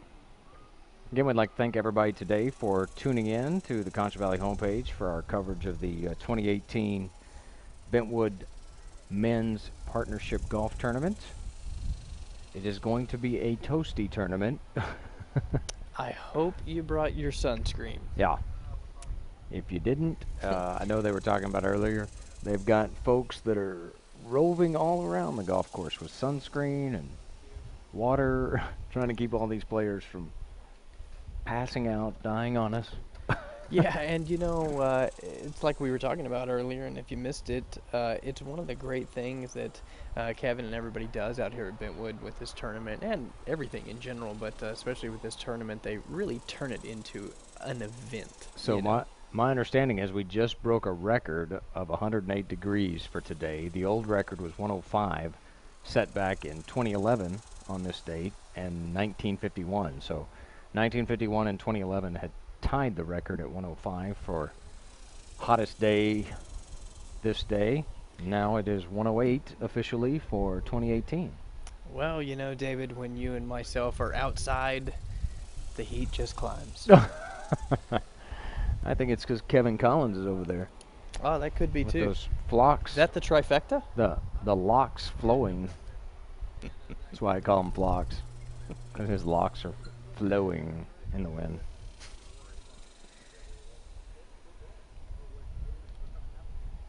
Well, so far, all the teams that we've talked to coming off this afternoon, the heat has to be playing a part in it for them, because everybody has seemed to be struggling all the way around. You know, it really does, and it's one of those things that you may not even notice until you really get towards the end of your round. You haven't noticed how much the heat has affected you throughout the entire round. But when it's that hot and it just kind of beats down on you, your swings get harder, you get tired, your muscles start to ache a little bit. Yeah. And it definitely affects your game. And that putt right there, that was a great putt. And as we were talking about, when you leave yourself that, they're very makeable. And that was just great. He had that short approach, maybe 20 yards off the front of the green, left himself a very makeable putt, and he made it.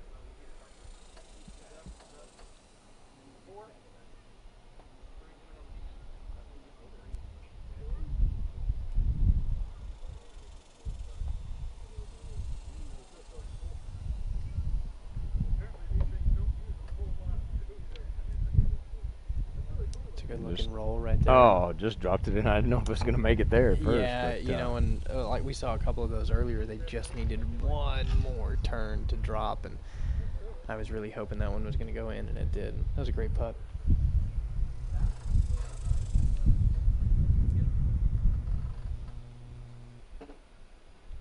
Just getting a read at it here. And this one isn't going to break too much. It's actually going to be pretty close to straight in. This is CJ Munoz. I think speed is his biggest concern here, David.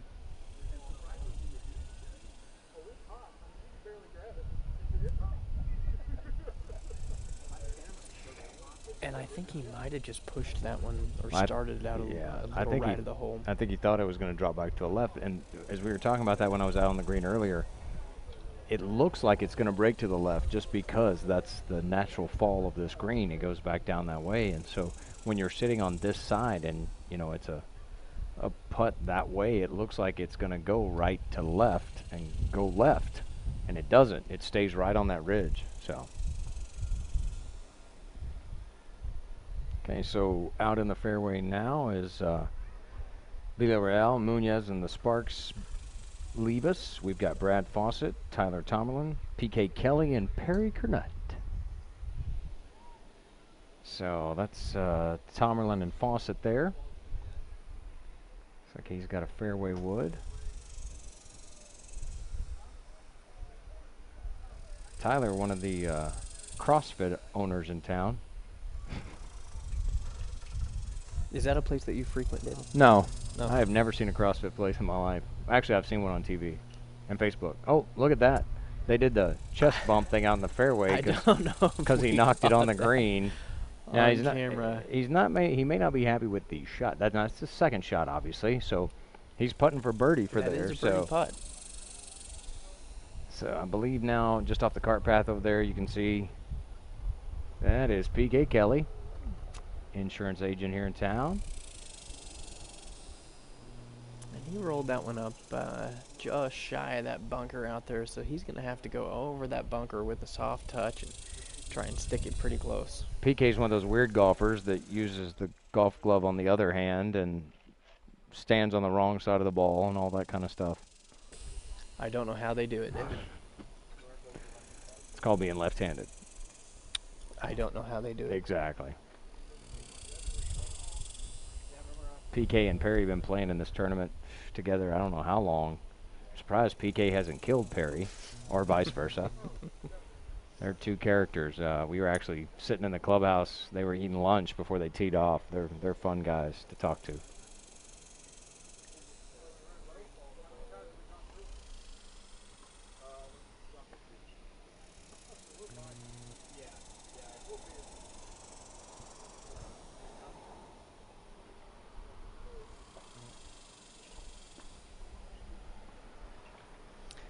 So that ball ends up going over the green. He's probably 20 feet past the green. Too much CrossFit. Too much. Right there. So Perry Kernut now is over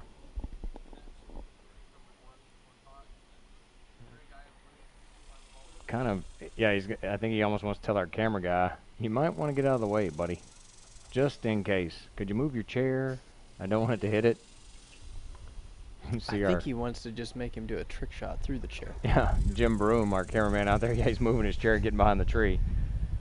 If you know Perry, that's probably a good move, Jim. Get behind a tree. Did it clip that tree? I did not see where it came down. I didn't either. And the way Perry's walking away from, it looks like he might have caught a branch and shot off to his right. Maybe into one of those backyards. Tomerlin and Fawcett there talking to Jim. You dodged a bullet, buddy. Our camera guy down there. And it looks like he's going to take a stroll on over there back into Bartsville. Yeah. Right up against that fence line.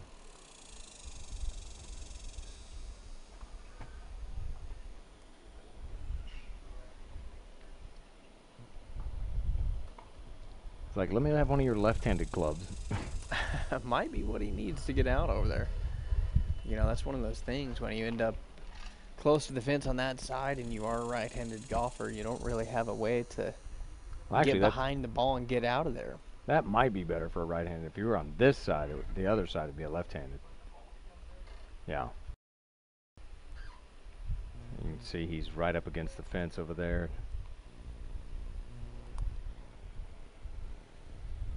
I think he tried to come over the tree. And I don't think he cleared it because PK is pulling up the golf cart just a little bit.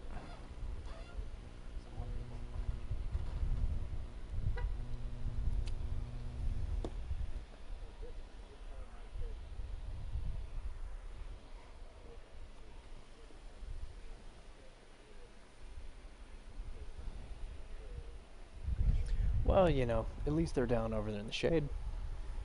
They can always look forward to that. Let's see what he's going to do. Now, this is a tricky shot from over there. You got to go low, but not too low.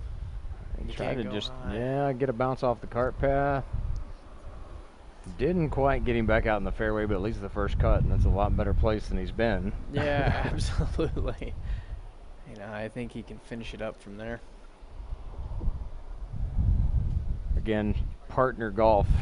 He's relying on PK to help him out here as he's struggled on that right side of the 18th hole.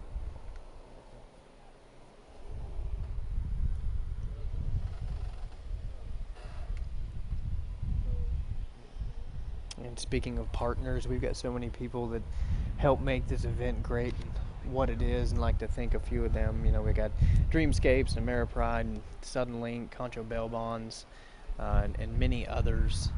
I got AV Distributing. We were talking earlier, they have their Taste Buds event this evening. All you have to do is be 21 years old, show up, and taste some great beer for free. Please drink responsibly while you're there, too. Absolutely.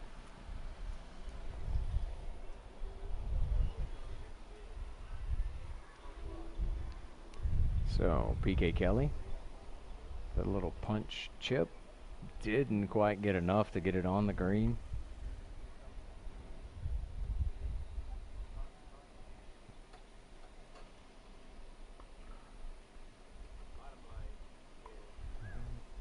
Better chip out of Perry Kernut there.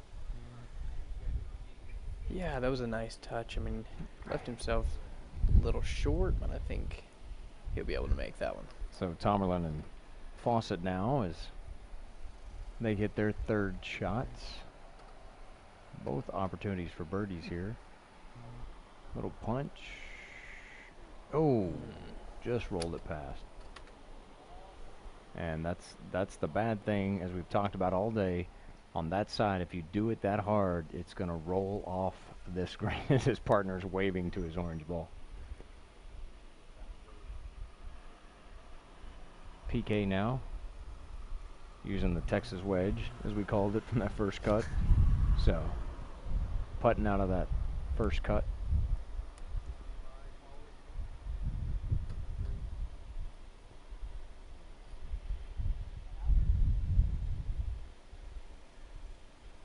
I know Kevin said earlier that he tends to putt from that first cut over there. David, do you have a preference? Do you tend to putt or chip off that side? You know, I'm more of a putter. I'm not the greatest chipper in the world. It's kind of crazy. I have a couple of sand wedges, you know, 56, 60 degree loft wedges that I have in my bag. I'm just not good with them. So I would rather almost play it safe. A lot of times I'll use my pitching wedge, you know, because I almost do better with it than I do with some of my lofted wedges.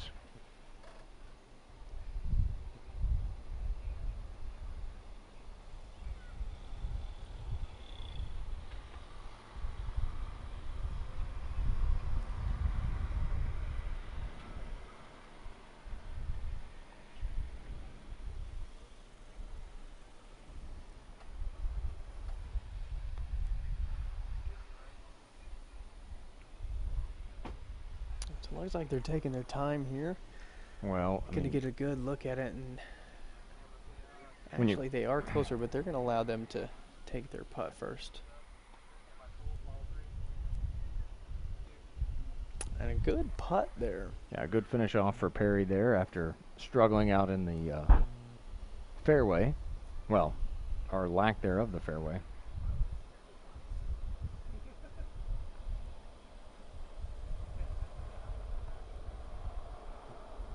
Well, Perry Kernut making his way over here. Looks like he wants to say something to us in the booth. Just a little shake of the head right there. Fawcett and Tomerlin actually played it pretty well. So give me once that gets in there. So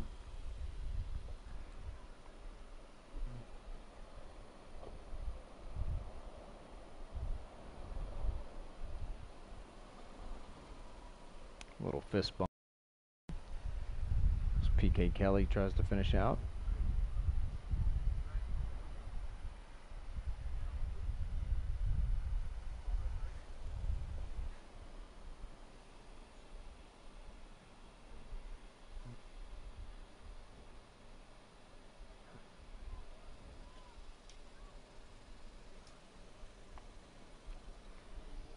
So we just have 3 more groups that'll finish up here teeing off at 11, and then we'll get around to the guys that teed off at number 1 and are finishing up for their day. All these golfers are going to finish up on number 10. So they've played 8 holes when they finish up here at 18, teeing off at 11. These guys got off the tee box around 2:12, 2:15 this afternoon.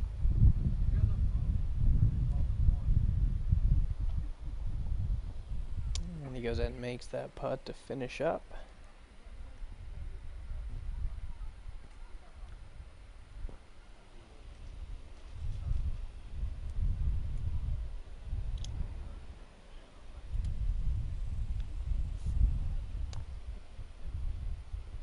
So back out in the fairway now, Colby Latham, Aaron Terry, Eric Reyes, and Brian Albertson. They wait for everybody to kind of clear the green so they can take their second shots. One of them pretty decent where they are, just in front of the mound if we're coming off the tee box. And You know, I think this is actually Colby's 3rd shot. Oh. I believe so. I think, if I'm correct, he was a little back further down in the fairway in his 2nd shot.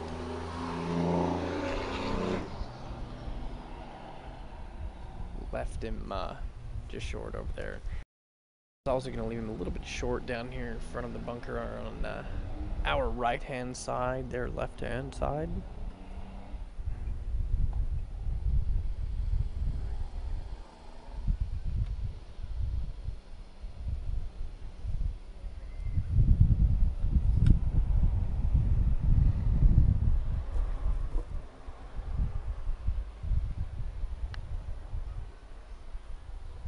Here's another good look at the pin. This is exactly where you want to be.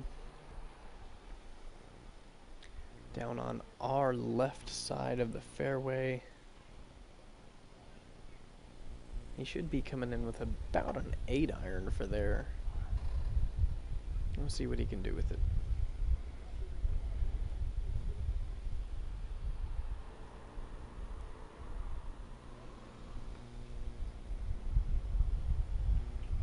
He's watching it. I'm not sure if he likes it. That ball's going to end up. That body language walking back to the cart right there says, nope, I don't like that at all. Well, and I can see why. He ended up, he was actually pin high. He was just about 30 yards to his left of the green. So he's going to be on a hill over there and have kind of a tricky chip coming out of there.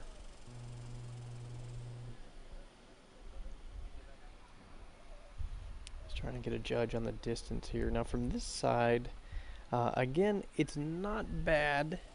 Obviously, you're in the fairway, but you're having to come over that bunker, and that's where it gets tricky. I don't think it's ever bad when you're in the fairway.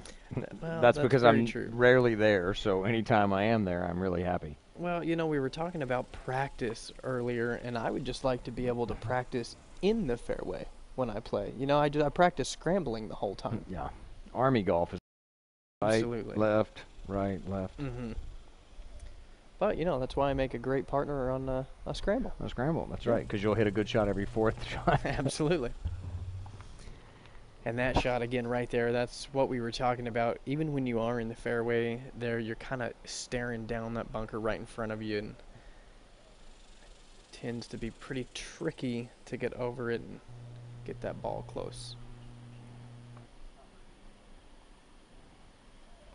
Now from the other side over here, he's going to have to keep this ball low, which he does. But as you can see, if that ball doesn't bite, it's just going to keep on going. Again, especially with this heat and the greens drying out through the day, it just, you saw how quickly it rolled across there. This morning, it didn't roll quite that fast. Well, you know, and that's all the factors that go into 18 here. You know, you end up being on that right side, and you have to keep the ball low because you can't get out for the trees. But when you do, you catch more of a roll, and it kind of snowballs out of control a little bit.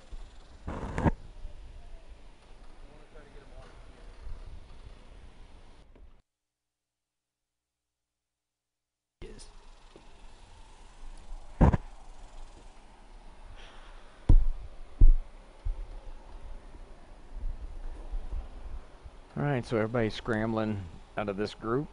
Colby Latham, Aaron Terry, Eric Reyes, and Brian Albertson. Trying to find the green. They have it completely surrounded, I think. So I think they're going to find it here.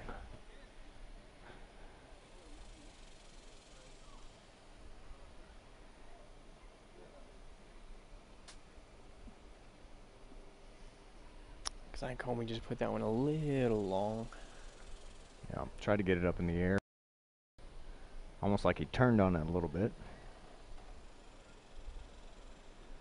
So he's got the difficult coming back up the back side of the green.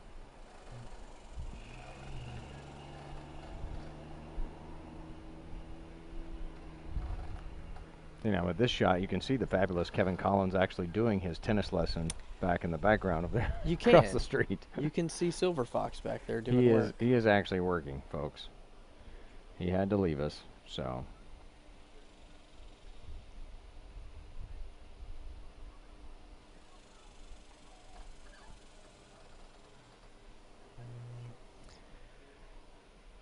Now this stance here is just awkward, David. You know, it's hard to get a good balance. Over here, you got one leg in, one leg out, and it's never a good time. And unfortunately, that right there is what we tend to see. Well, that's what we were talking about when y'all had the opportunity to see me step down in that fairway over there. I mean, or that bunker over there, just off the fairway. It's a deep bunker. You don't realize how big that lip is until you step down in it, and it's tough with the, especially with the lie that he had with kind of one leg in, up, out. Oh, almost had a good shot to. And I tell you what, look at that ball right there. I don't know if that's a marking on the ball, or if that. Yeah, it looks like he's marked. It looks like it might be a marking on it. I know last year we had a couple of players that had picked up the soccer balls. This was right after the World Cup. So. And unfortunately, he's just struggling to get out of the bunker over here. And that definitely got him out. That one rolling all the way back over here to the tree just to the left of us. Can't blame up here, no. They were That's true. You were not distracting him. I was not distracting him this time. Looks like Kobe's got a real nice touch at it there.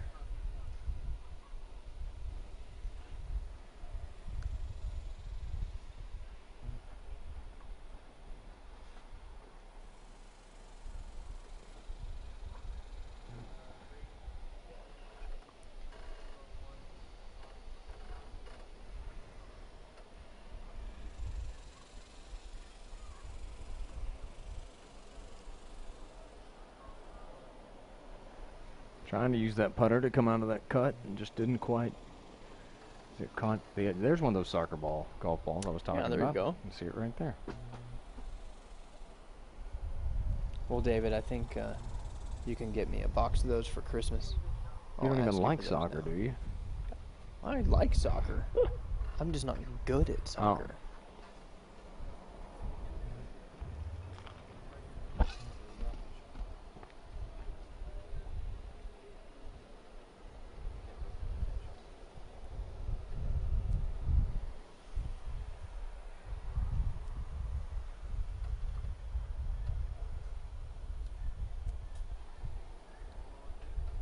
That's a really good shot coming out of the pine straw under this tree over here just down to our left and getting back on the green.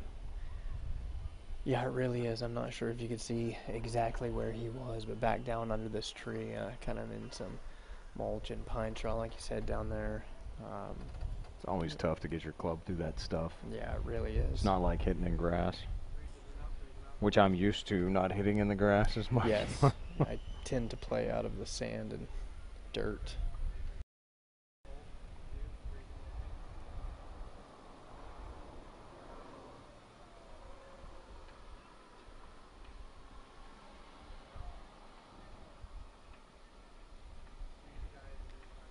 Getting a look at it here, and this putt's going to be pretty straight.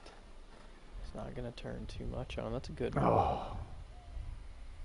Just across the edge. that's been the break pretty much all day today. Everybody thinks they got it right there on that edge. You're going to drop in there and just stays to that side.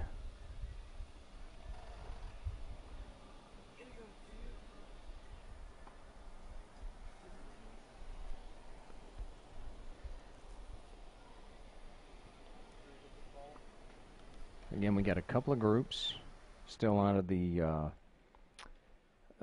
groups that teed off on number 11 at 1 o'clock. They started at 1. Of course, they'll be finishing up on 10. A new format this year where they're starting on 11 and playing their first 8 holes and then finishing up after they played the front and then hole number 10. So they finish up. Nice putt there.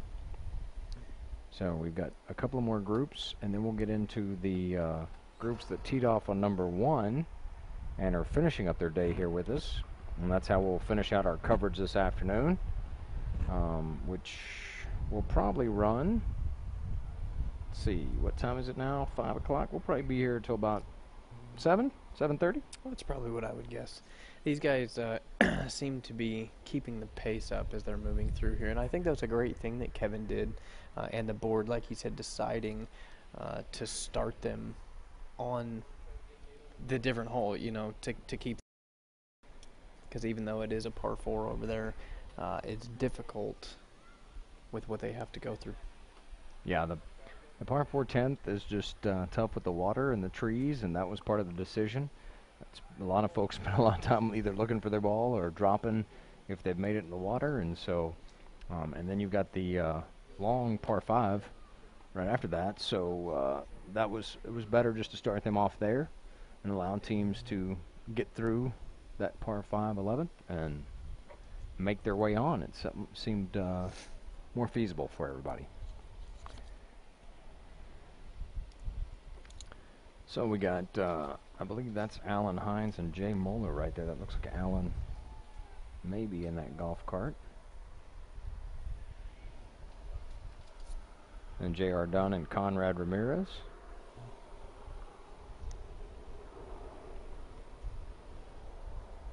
Well, that's definitely going to be a tricky shot coming up next. He's in the thick cut. It's going to have to come over that bunker over there, and that's going to be a rough shot, David.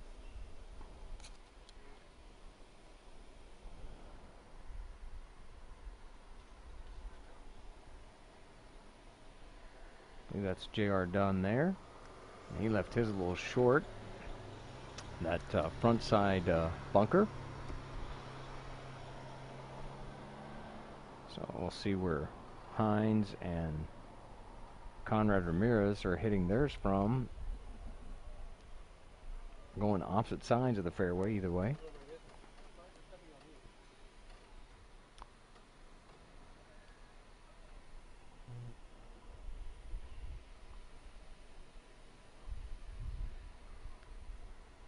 Looking like Hines is just over here on the edge of Bartsville, while Ramirez is looking for his ball on this far side. Looks like he might be right close to that tree there as they're getting out of the cart to look. Trying to find it. Other side by the cart path. Getting ready to hit his shot. Should be his 3rd shot.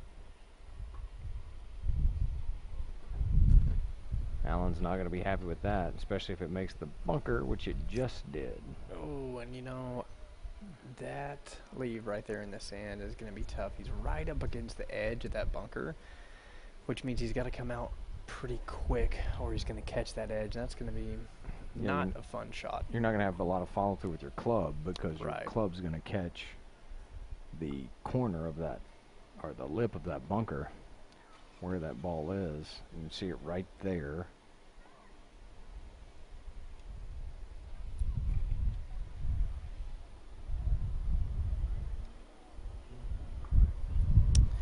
And that shot, again, unfortunately what we were anticipating coming out of that thick cut over there. Just grabs the club head, makes it really hard to come through. So JR done now, just in front of the bunker. Got a lot of up on that. That ball will stop for him up there. It's Yeah. not too bad, but you can see how far they're rolling today. I think he was hoping it would release a little more towards the pin as opposed to back down the green, but still didn't leave himself a bad position. No, definitely not. I mean, we've seen those made today from there. Jay Muller now out of the sand.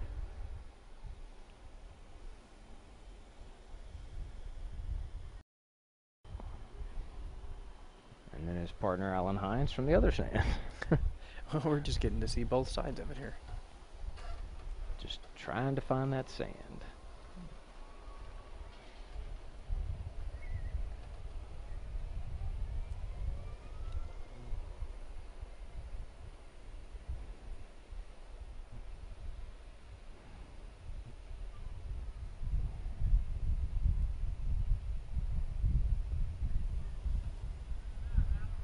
Oh, what a great shot there. You know, like you said, he couldn't get his club all the way through it and ended up just sticking into the edge, but just a phenomenal touch coming out of the sand like that. He left himself about especially 4 or 5 feet. Like what we're talking about, where it was. I was really surprised that Hines got through that. Yeah, absolutely. That's a great shot.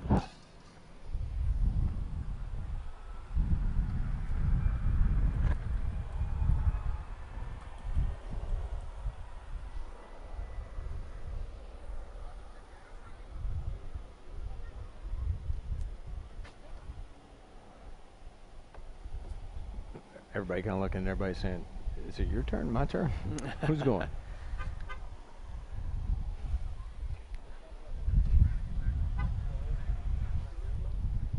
Some people driving by honking at us, saying hi. Fortunately, that happens a lot when I'm outside, David. Well, it is 5:15, so a lot of people getting home from work and coming up by the club to see how the partnership is going. It is the first day, so I'm sure a lot of them have been tuning into the webcast, and now that they're off work and headed home, coming by to say hi. So we appreciate the honks. Yeah, absolutely. And a quick little recap, we will be out here again. Concho Valley homepage that's powered by KLST and KSAN. We'll be doing this tomorrow and Saturday, providing all of the coverage of the 2018 Bentwood Men's Partnership here.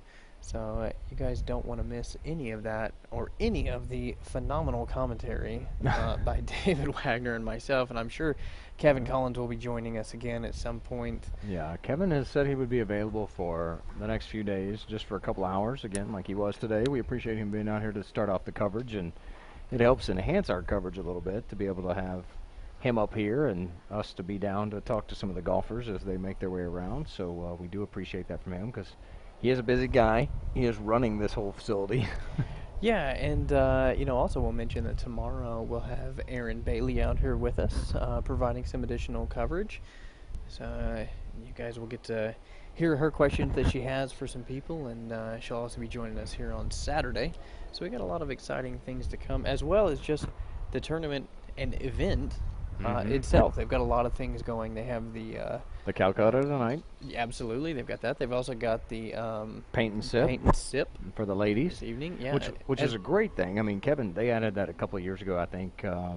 They just said they wanted to do something for the ladies. I mean, obviously, a lot of these participants in the men's partnership are married or have significant others, and while they enjoy coming and watching them play golf during the day, they need something for the ladies to do as well. And so adding that event has been really successful. I think they actually cut off the registrations because they were so full tonight. Wow. They can only take so many for the Paint and Sip event, but they already filled up all the spots, so that's pretty impressive. Yeah, absolutely. And I mean, that tells you right there how popular and how fun it is. So keep that in mind as we roll in next year. That registration in early. I really think the reason it filled up so quickly tonight was the fact that it is not going to be Cody or myself that are modeling for the Paint and Sip portion. So I'm going to beg to differ.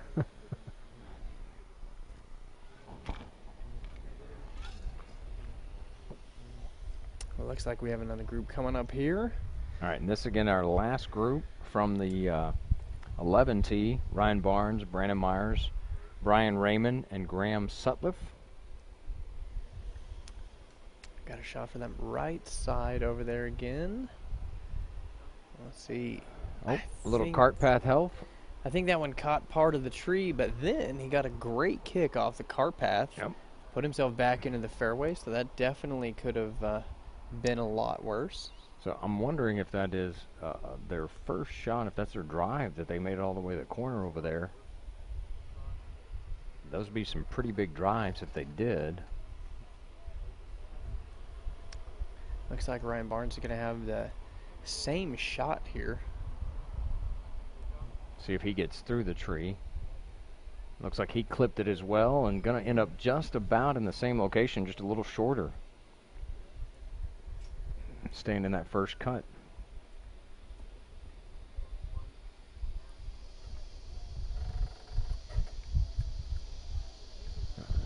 My understanding from our spotter back down the way that the folks that teed off at 1 o'clock on tee number 1 are not playing as quickly as our group here that teed off 11, so we're probably going to, as soon as these guys finish up here on the 18th, we'll take a little break, get some water for our camera guys, all of our staff. We do appreciate all of our camera guys, our director, graphics I think I saw one fall down, David. Yeah, they get a little hot. It is warm out here, so. All joking aside, though, we have such a great team out here, production team that puts all this on and allows us to sit up here and enjoy ourselves and talk about the event. We want to definitely thank them. You know, not only the production staff, but the engineering staff and the folks that help set up before we ever get out here. I know a lot of the production staff help the engineers set up and get everything ready.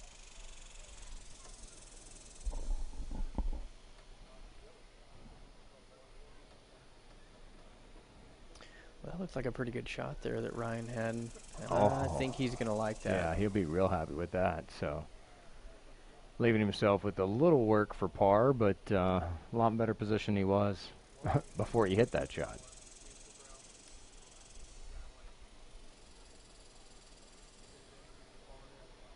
This might be another good shot here. Nope, a little too far. Look out there, Look Mason. out, Mason. Mason's spinning around pretty quickly with his camera there. Those were cat-like reflexes Get over a there. shot of it. You can just, there it is, way back here in the back. Oh, over by our vehicles, close to the tennis courts. Not quite. Didn't quite make the road.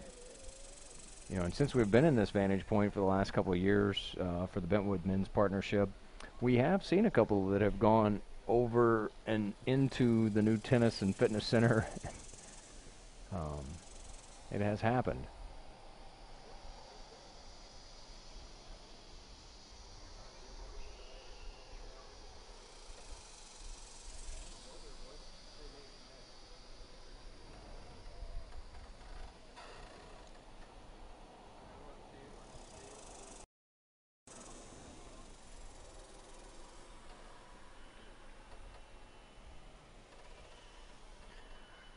Looks like they're making their way up here. Mm-hmm. Ryan Barnes. Walking to his ball, like you said. He's got a little bit left for par, but I think he's definitely going to like where he is.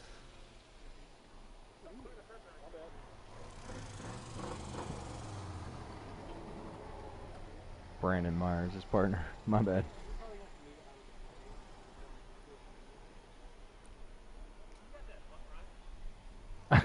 He's asking his partner, you got that putt right?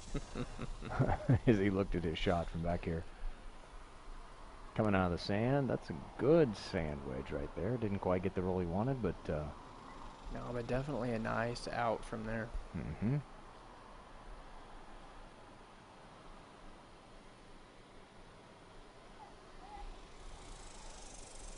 This group's got themselves a nice little gallery following them.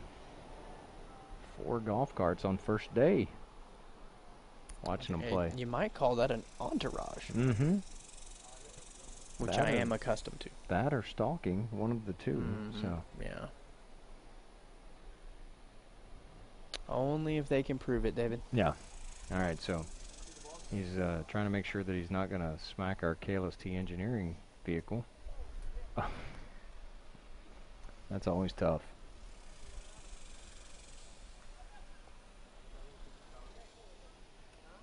We haven't had any cameramen harmed yet, though. Not yet, so. Still got a lot of golf left.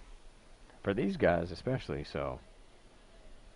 Still got to play the front side and number 10.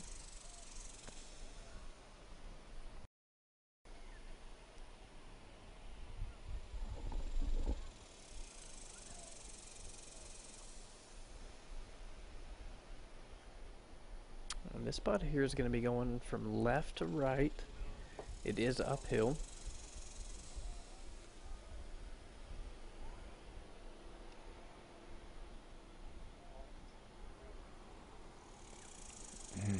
And what a good roll. A little bit harder. He had the line there. Yeah, it looks like he really had a good eye on it. If he hit it just a tad harder, he might have had a better opportunity.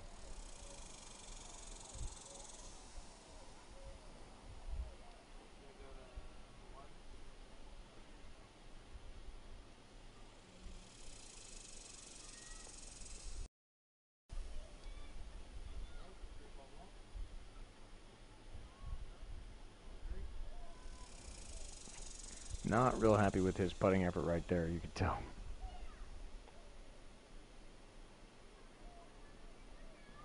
Looks like we're down to Ryan here. This is for par. We'll see if he can clean this up.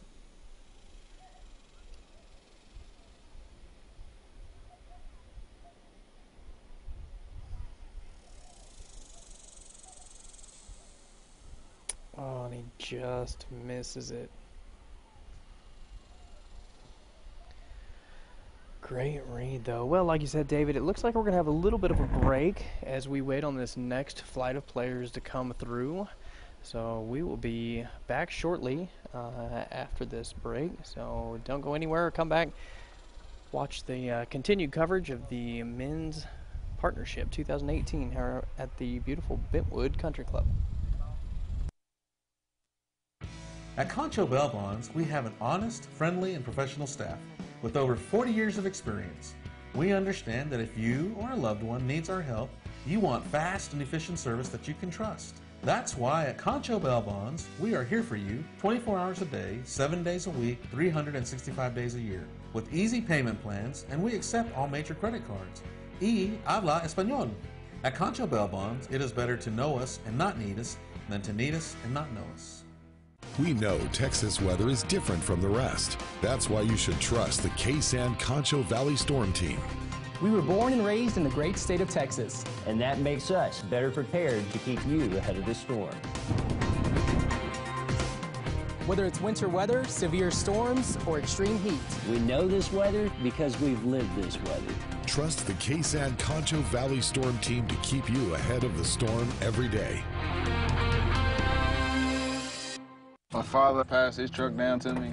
That's the same thing I want to do with you. It's an emotional thing to watch a child grow up, and especially get behind the wheel. I want to keep, stacking up the memories and the miles and the years. He's going to get mine, but I'm going to get a new one. When it's time for your old Chevy truck to become their new Chevy truck, there's Truck Month. Get 18% of MSRP cash back on all Silverado 1500 Crew Cab LT Texas Edition pickups. That's $9,000 on this Silverado. Plus, during Truck Month, make no monthly payments for 90 days.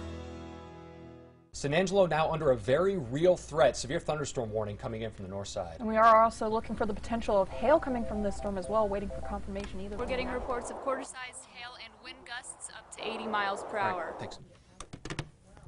80 mile an hour, quarter-sized hail. All right, guys, we got to cut in immediately. Thanks. Good evening, Concho Valley. Thanks for staying with us. Breaking news, the severe thunderstorm warning has been... I'm Tommy Clark, General Manager of Ameripride Services. As a native of San Angelo, I appreciate the sense of family that exists here. Ameripride considers our customers our family. Thank you for choosing Ameripride Services for your uniform and linen needs. Remain informed on breaking news with the updated Concho Valley Homepage app. Now containing severe weather alerts, push notifications, extended weather forecasts, and more. Download the Concho Valley Homepage mobile app today. Available on iPhone, iPad, and Android. Cake's here. Oh. You know, it doesn't make sense. What we're paying for just satellite TV, I think we could be getting TV and internet from Suddenlink for less. It's just not right. Can I see my cake, please? Switch to Suddenlink and get TV and internet for less. It just makes sense. Call 877-733-1324. It's hard work and sacrifice, and never even thinking twice, and it's waving at people you don't know. Cause that's how we're born and how we're raised. The Concho Valley is our place. It's cheering for the blue and the gold. Local is your neighbors, local is your friends, local is the place you've always been. Then I love the way KSAN's local every day. Welcome to Dreamscapes, the Concho Valley's premier outdoor living design center. Choose from a variety of custom outdoor fire pits, pergolas, and other outdoor accessories to help complement your outdoor style. We sit down with you to help design your dream outdoor living space. We offer a wide variety of grills to choose from, including pellet grills, gas, charcoal, and ceramic, along with all the extra amenities to complement that new grill. Visit us today so we can get started on bringing your outdoor living space to reality. Right here at Dreamscapes, located at 3602 South Chad. There's the storm. There's the warning. It covers Paint Rock. It covers areas north of Eden. Exactly on the 1 year anniversary. I don't know what the odds are on that. We'll do the calculations later. Power going out again. I don't even know what count that is. Maybe 12 or 13. Now 14. 14. Okay.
Welcome back, everybody, to our coverage of the Bentwood 2018 Men's Partnership right here on Concho Valley Homepage. And that, of course, is powered by KLST and KSAN. We have another group coming up here on 18, and I tell you what, this might be one of the best drives that we've seen all day. Yeah, a huge drive, and it's right out in the middle of the fairway.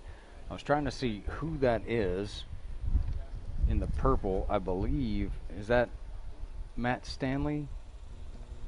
Yes, Purple that looks shirt. like that is Matt Stanley out there. Yeah. And yeah, just, I mean, what a killer drive. Yeah, just a great drive right out in the middle of the fairway. He must hit the ball a ton. Well, you know, every time I'm out here, you know, people get to watch and learn a little bit, and that might be where he got some of that from. This is a great shot right here. I believe that was Reagan Noble, maybe.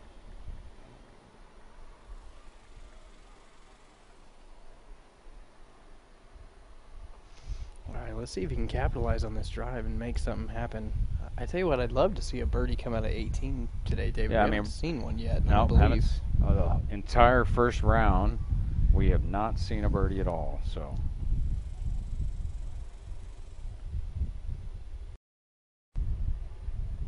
Could be good. He's staring it down.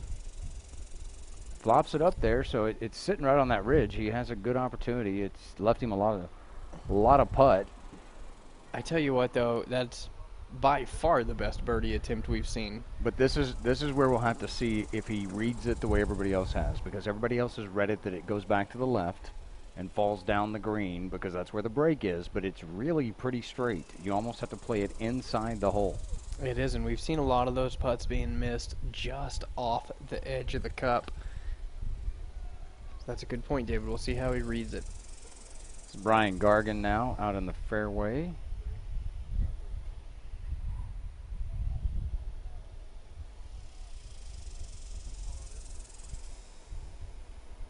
Brian, of course, the owner at Budget Blinds.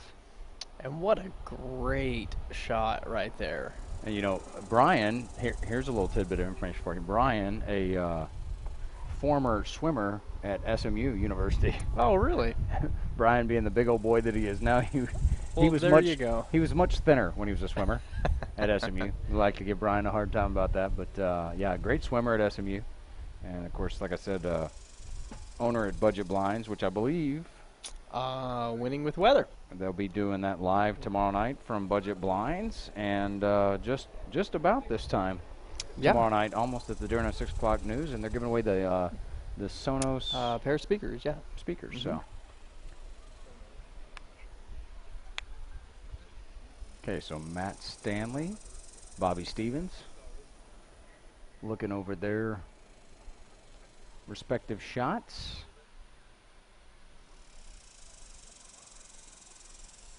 Again, it's nice to see down there on the car path. Got a little bit of a entourage, it looks like, following them around. I can see Susan Gargan, Brian's wife, and several others down there.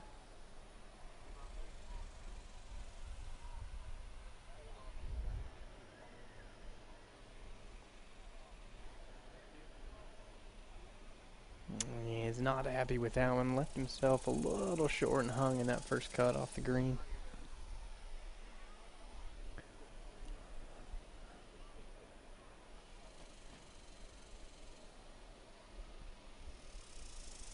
Reagan Noble here on the back side. Of course, the owner at Noble Orthodontics.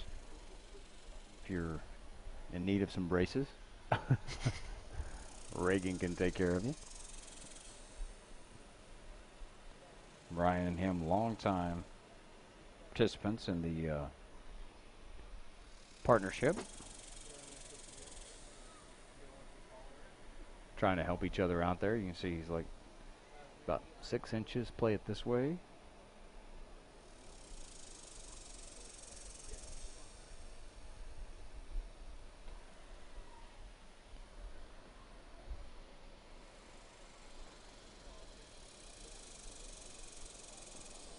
I don't know if he started that one too far out to the right or if it just...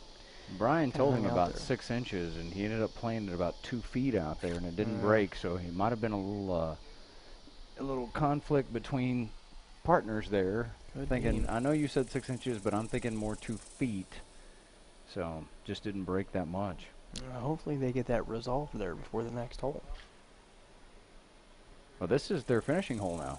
That is correct. These are the ones that the groups that we're seeing now started off they're on finishing it up. Back at 1 o'clock, this group went off. So Brian Gargan back over there giving us a wave in the booth. You can see him in the background. So Bobby Stevens just running that putt by. But he knows his partner, Matt, made a heck of a second shot after that big drive. He still has a lot of work to do as well. But so, hey, wave at Susan over here. She's taking our picture. So Brian Gargan's wife.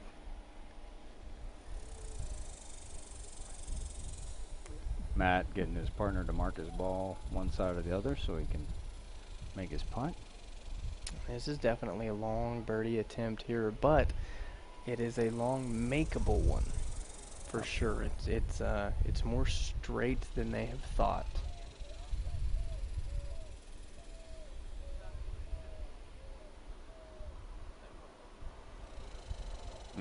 Just left it a little short if he hits it. Just short.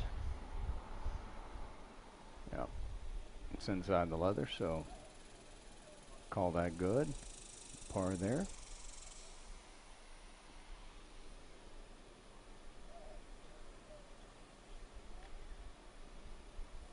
Looks like Jackson Duncan, part of the entourage over here. Of course, Brian and Reagan and Jackson have been longtime friends and longtime participants in the tournament here. So I believe Jackson played maybe in the morning flights.